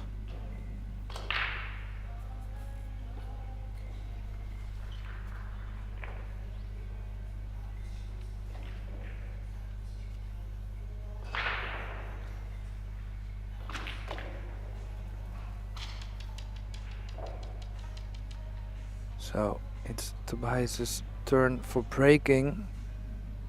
Potentially could go 7-1 up. So that's something Arseny, well, he can only wait and watch and hope. He has a dry break.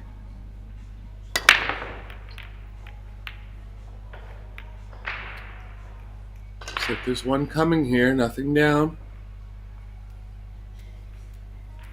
Not missing the wired balls by much, but Arseny definitely needed this break. Arseny prayed and the pool gods, they listened for a pool player in need. So now it's up to him.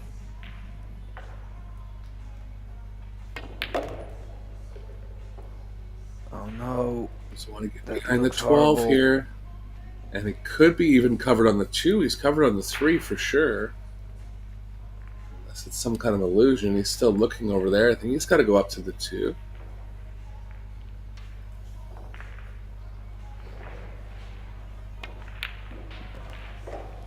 Oh wow.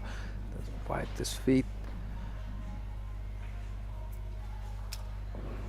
Good recovery there. The 1 can lead into the 3.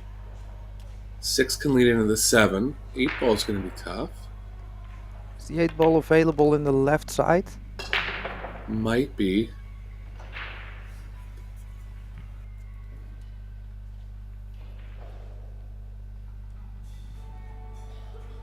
Yeah, he's a little bit straight here.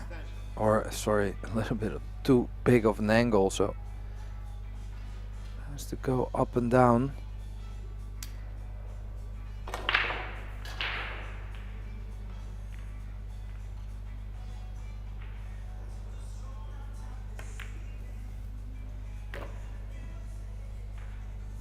How's the speed? Well, there you can see. Oh, good. There's going to be a lot of cue ball movement now in these last 4 shots. Yeah, he hadn't Over had top the of the same 9 table here. time as Tobias.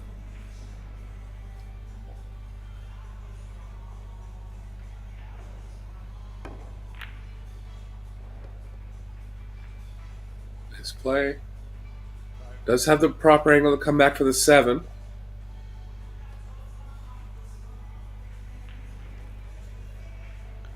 Yeah, but after that, even when he has a nice position, still not easy to get on the 8, especially not being close to the rail. So a little angle going to the right. It's possible the 8 is available in both side pockets. If it is, he'll be able to play a little more natural going down table.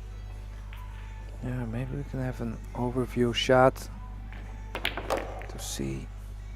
Well,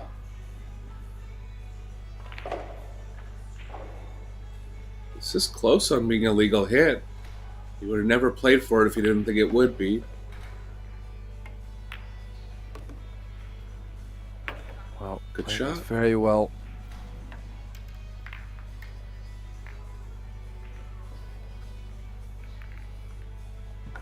You know what, Eric? For how less table time he had, and with the chance he got here, sure made a lot out of it. Didn't look really like he was gonna run out there at some point. Still got out. 5-2.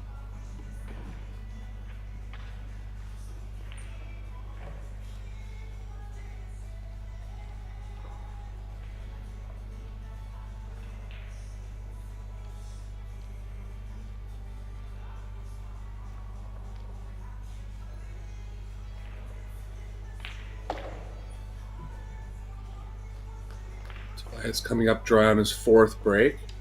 Has had a couple breaking runs over the course of the whole set, so he'll be looking to lengthen his lead here.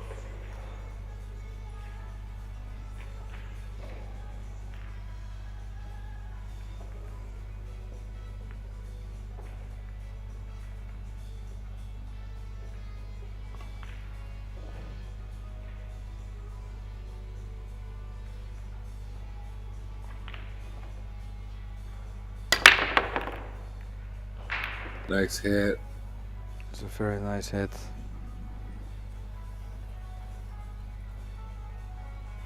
And I think the stripes are looking pretty okay. Leaving the 10 as the last ball for the 8 in the side. Don't see any real problems here. Maybe No, a just to little go- challenge in the beginning. Yeah, just wants to take care of the 15 and the 13 properly. But as you were saying, the 10 lies perfectly for the 8.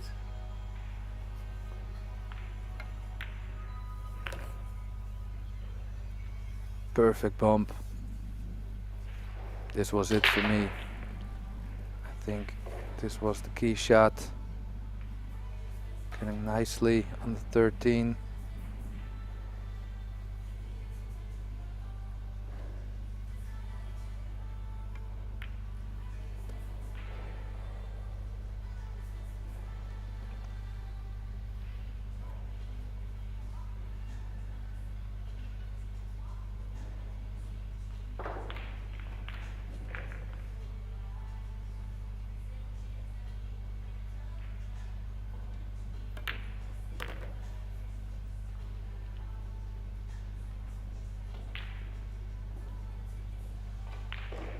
So you can get to either side of the 9 here. I don't mind coming over where he's standing. Just draw the cue ball up the left long rail.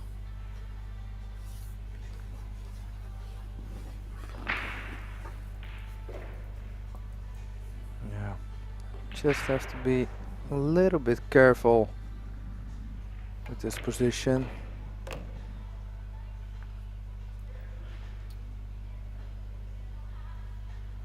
Because he wants to land pretty straight on the 10, so better a bit longer and pretty straight.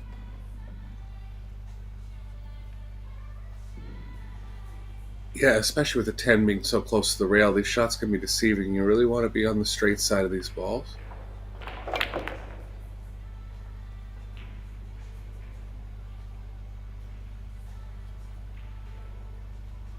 Slightly too much, but he will be okay to hold it. Cue the ball nice and low here.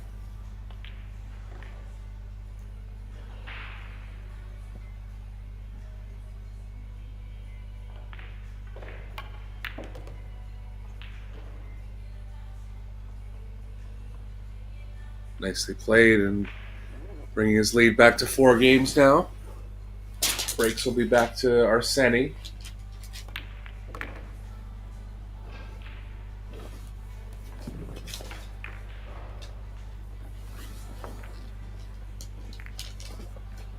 Yeah, so Tobias going up 6-2.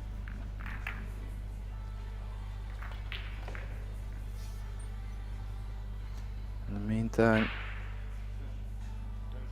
Wojciech Chevchek is through. Emil André Gangflot is also through. And Yannick Pongers They all won their match in the winners round.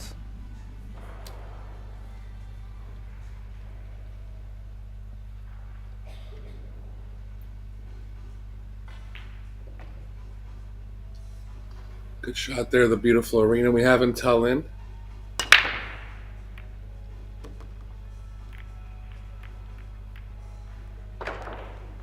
Two balls down for Arseni. Shots Yeah, you on can see the break strikes and again. solid. Yeah. What do you think, Eric? I feel, you know, with him, you could see it here again, losing cue ball a little bit. He's playing good, but you know, the breaks, I think they got to him, giving Tobias just too much of a chance.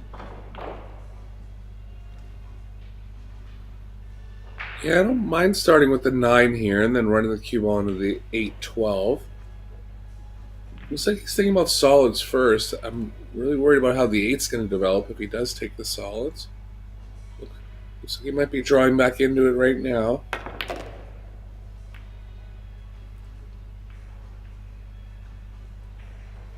Only the 6 left. And the 8's down there by itself now.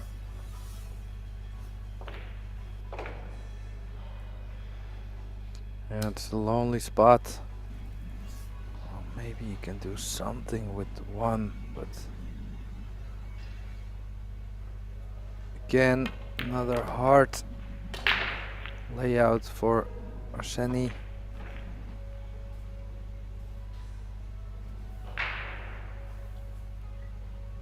Yeah, looks like he might be resigned to banking the 8. The 1 will play good for where he needs the cue ball to get that banking angle.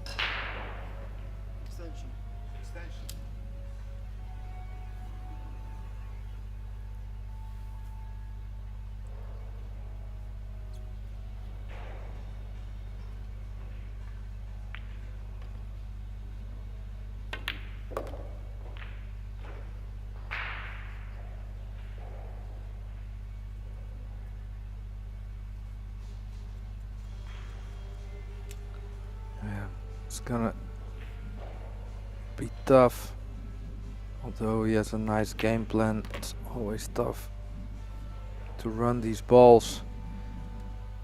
And then knowing you have to play position for a bank shot.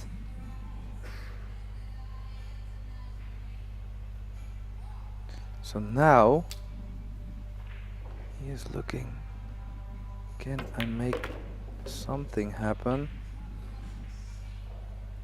Not sure what he was looking at there, Eric. Still has the same plan, I think. Yeah, just kind of how the 8 was going to bank him in the right long rail, I think. But a good spot here. Can get the cue ball off the rail. Yeah, Pretty dead on angle. Yeah, I think so too. You can play it a little bit harder now.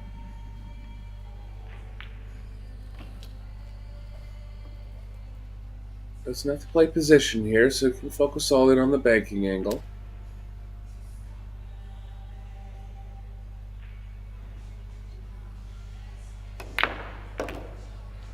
Wow, great shot. Great clearance. Great break and run, I think. It was, yeah. Maybe looking to put up another one on the board, having a second break in this 5th breaking sequence.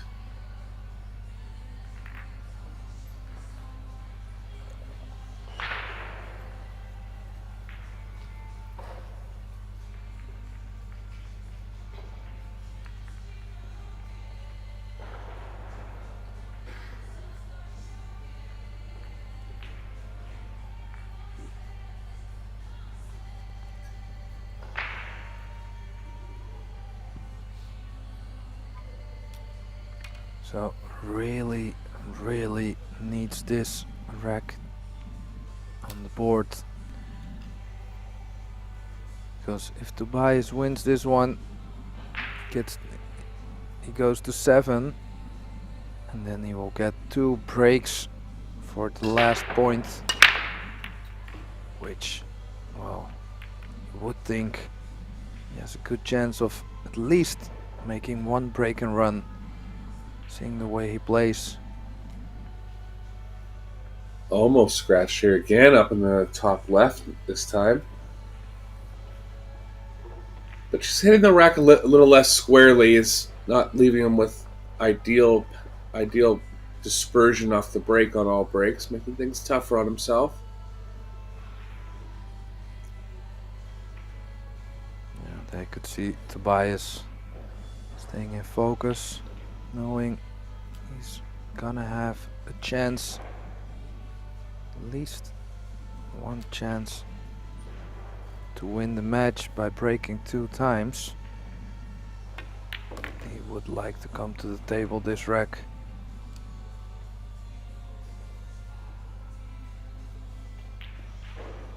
Looks like Arsenij's considering going 3 rails at the 5 here. Extension. 7 passes into the bottom left.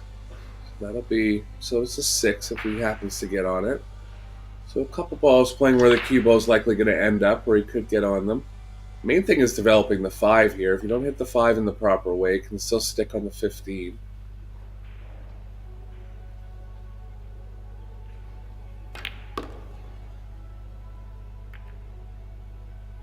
Well, That's not okay. too bad.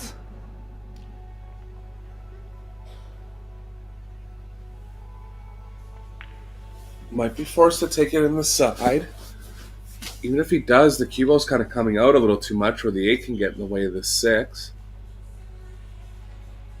If he plays it down in the corner, it's tough. He's going to have to come 2 rails across on a tough pocketing angle. Big shot. Good shot. And he's there now. Chance to run this full rack.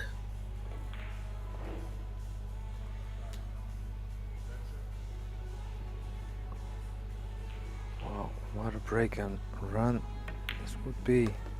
Well, 2 actually. Really putting some extra pressure on the 2 breaks for Tobias.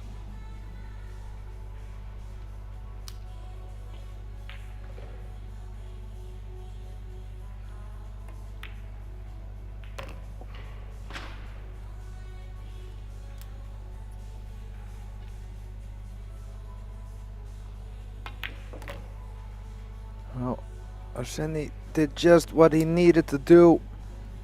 Make the 2 break and runs and put some pressure on Tobias. So now it's Tobias' turn. Good stuff from the young man from Finland.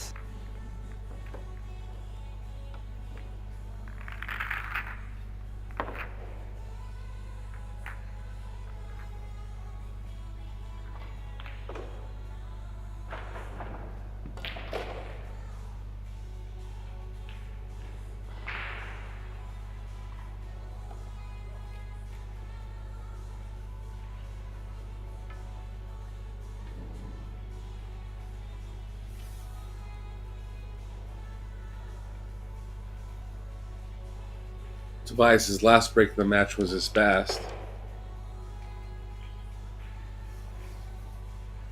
Stopping the cue ball directly in the middle, getting some good pop on the cue ball. He'd be looking for the same here.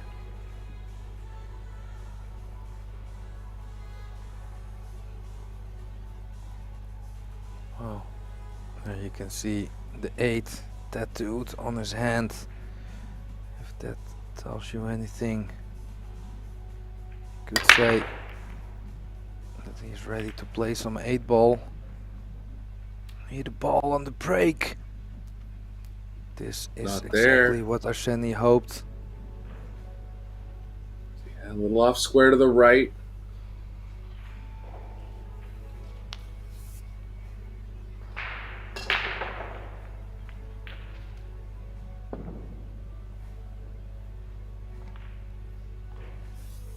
He'll avoid the solid just because of where the 2, 3, 4 are.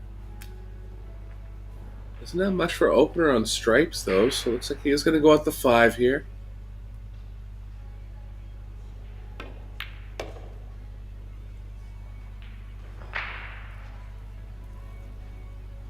3 lies onto the 4 for a combo pretty well.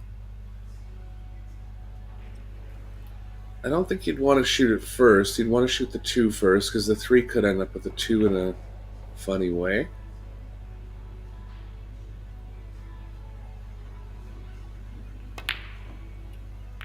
Oh. Ooh, open table miss. Really the first missed ball from either player throughout the course of the 10 games. There's been a couple scenarios where they didn't run all the way out, but not really because of missed balls. Yeah, I was just thinking, like every time I'm thinking that it's really tough to run out, then he runs out. And then this happened.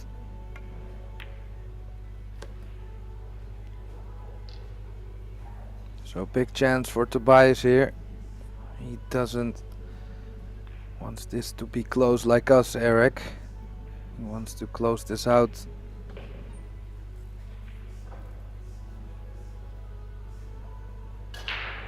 Yeah, and being on the hill and guaranteed at least 3 more breaks will be a strong mental advantage for him. So we'll end up behind the 9 here.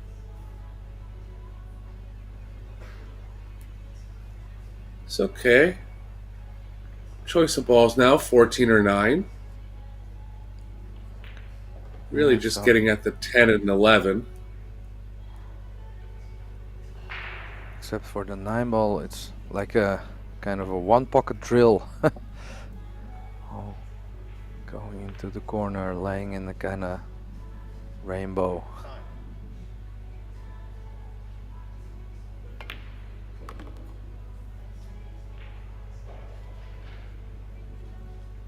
Good there. Wanted to get on the 11 first, ideally, out of all these balls.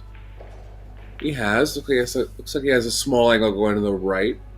Just kind of play similar shots here for the next 2 shots.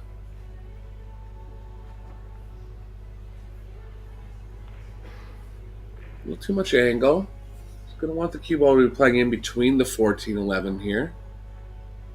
Might be straight enough to just hold with draw.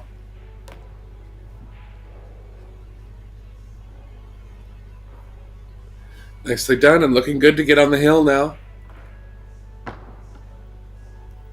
Oh, he went to get this extension, and then when he got to the table, thought like, yeah, I think I can reach this.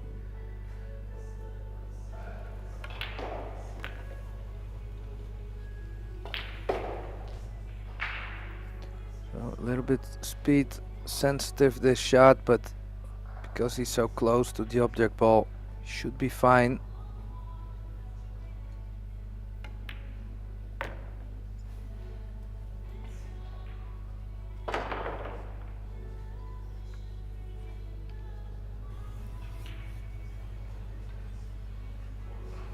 So, first missed ball of the match results in a loss for Arseni, and this is going to put Tobias on the hill. He'll be breaking rack number 12 with a chance to close it out here.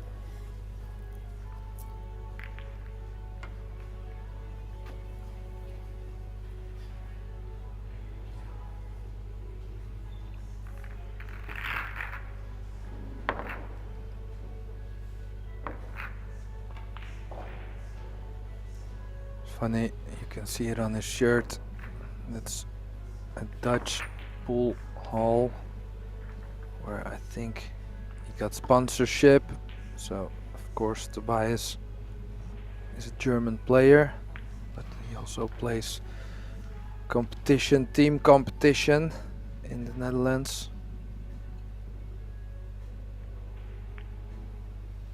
So he really is dedicated to play as much pool as he can.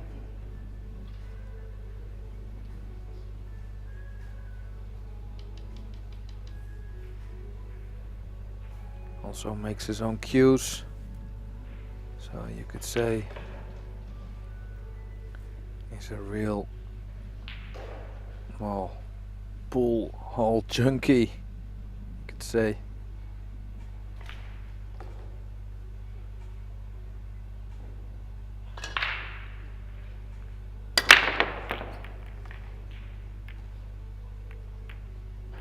So a bit Almost more behind the pace one, on getting the break. kicked away, and nothing. Yeah, nothing down again. 2 tie-ups in this rack, so going to be tough to run out here. Just losing the squareness a little bit, both players. We've had varied results, but not always guaranteed for good things to happen when you're not hitting the rack squarely.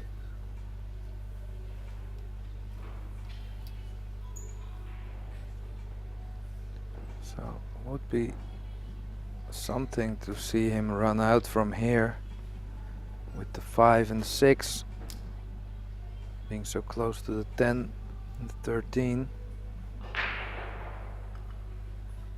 This is tough. Yeah, I can't make the 4 off the first shot either. Can't even really develop the 14 off the 11. Might just have the slightest angle going to the right where he can get into the 14. He's looking now for the 9 to open up the 13. He'll still have the issue with the 6-10.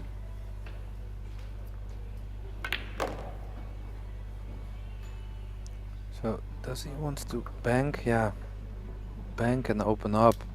He also knows he still has the 6 and the 10, which are hard for Tobias. Would he miss? Which sometimes can help in your mind.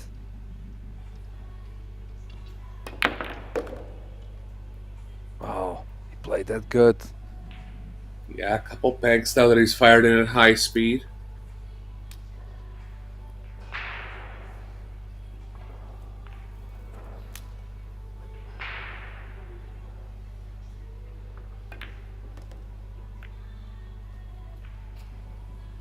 We'll run into the 1 there, but he is on the 15, and he can play the cue ball over to the 10 now.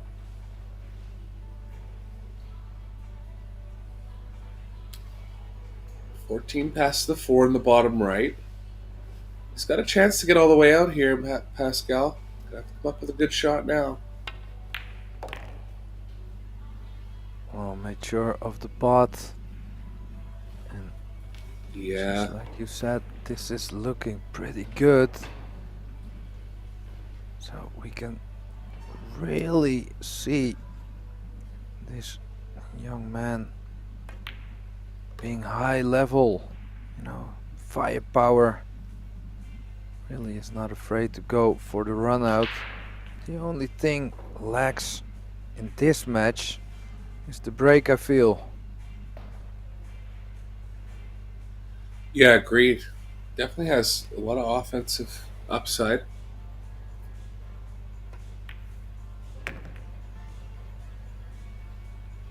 Nicely played. Yeah, nicely judged.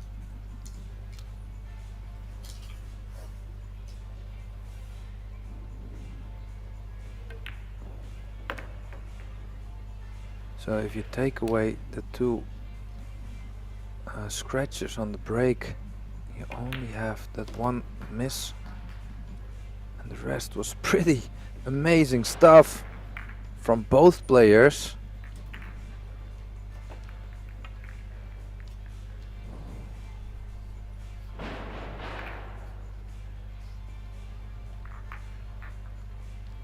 So and Yeah, now, he did get him.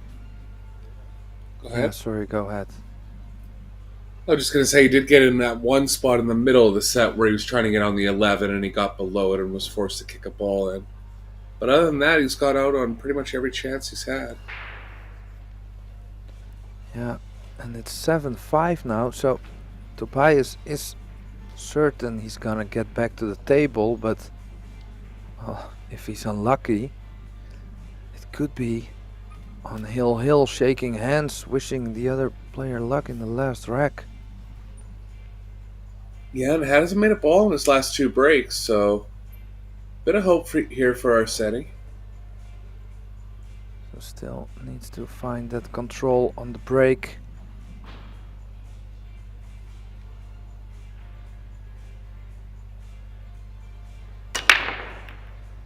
Oh, again so close. Whoa. Oh no, the 15! 15 gonna get him? Wow.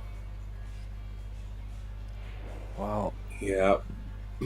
It is Always tough unlucky, when but you- also he did lose the cue ball a few times on the break. Almost scratched in the middle there.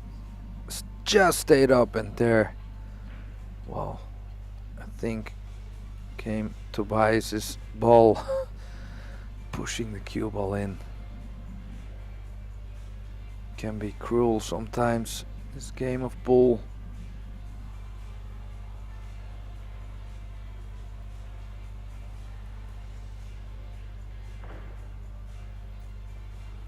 Four and the 12 is going to be the toughest area of the table for Tobias. Looks like he might be considering trying to get on the 4 right now. Yeah, on the 4, or maybe. Yeah, stripes is also pretty nice because they are around the 8 ball. So if you would clear those balls, you have more, well, more room to play position on the 8.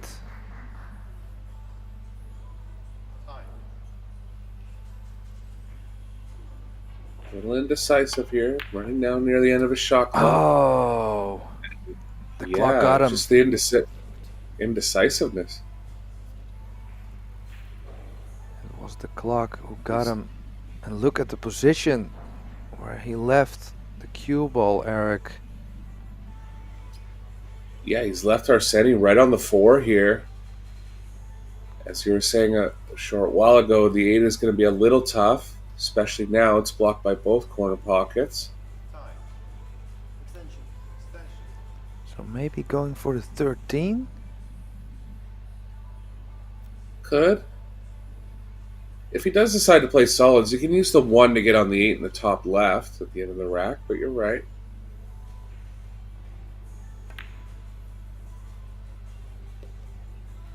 Look out, use the whole pocket there.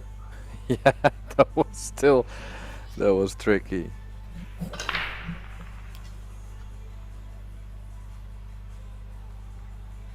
I don't mind going into the 12 now. 14 Oh. should lie as a good insurance ball. Yeah, otherwise you maybe have the 9. I think he might have been trying to there, just caught the ball a little thickly. And he's lost position now. Oh, he's in a horrible spot.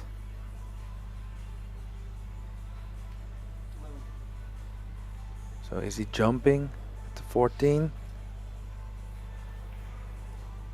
Called the bank on the 11.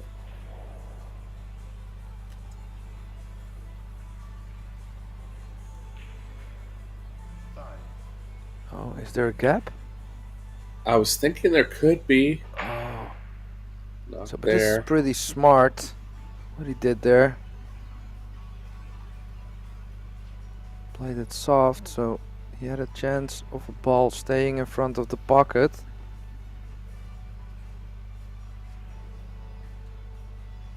Yeah, tried to go off the 1 there and towards the corner.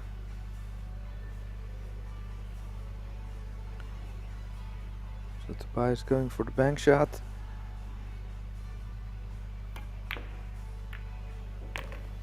Oh, judged that really good. Yeah, just the 4 ball left for Tobias now. Chance to get out here.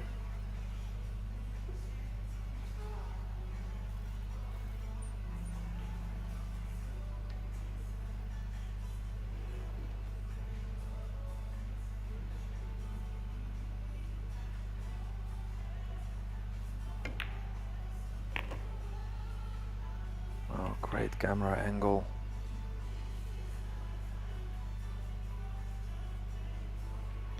Yeah, it will all depend on the last position. And do you think the 8 ball is available in the lower right corner? Because, well, it looks like it just goes.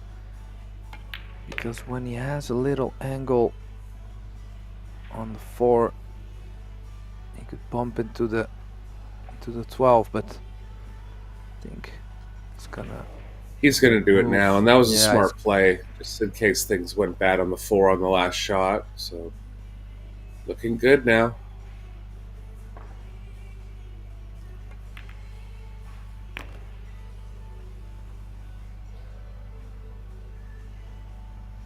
Cue ball's moving slightly to the left off the 7. He could shoot the 5 and play the 7 in the right middle. That's what he's having to take a look at.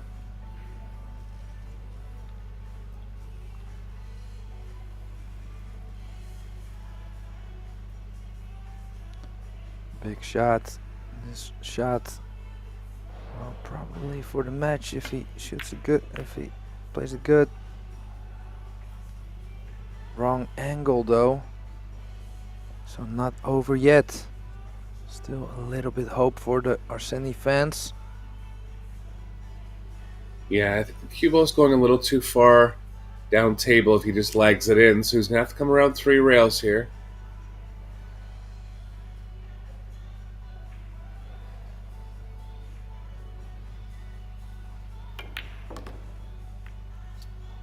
Oh, cue ball 11, in the go for middle. the side. Oh, And I don't believe he has a full pocket here. This is really daunting when you have to shoot past 2 balls, not just 1. But it is available, and he's going at it for the match.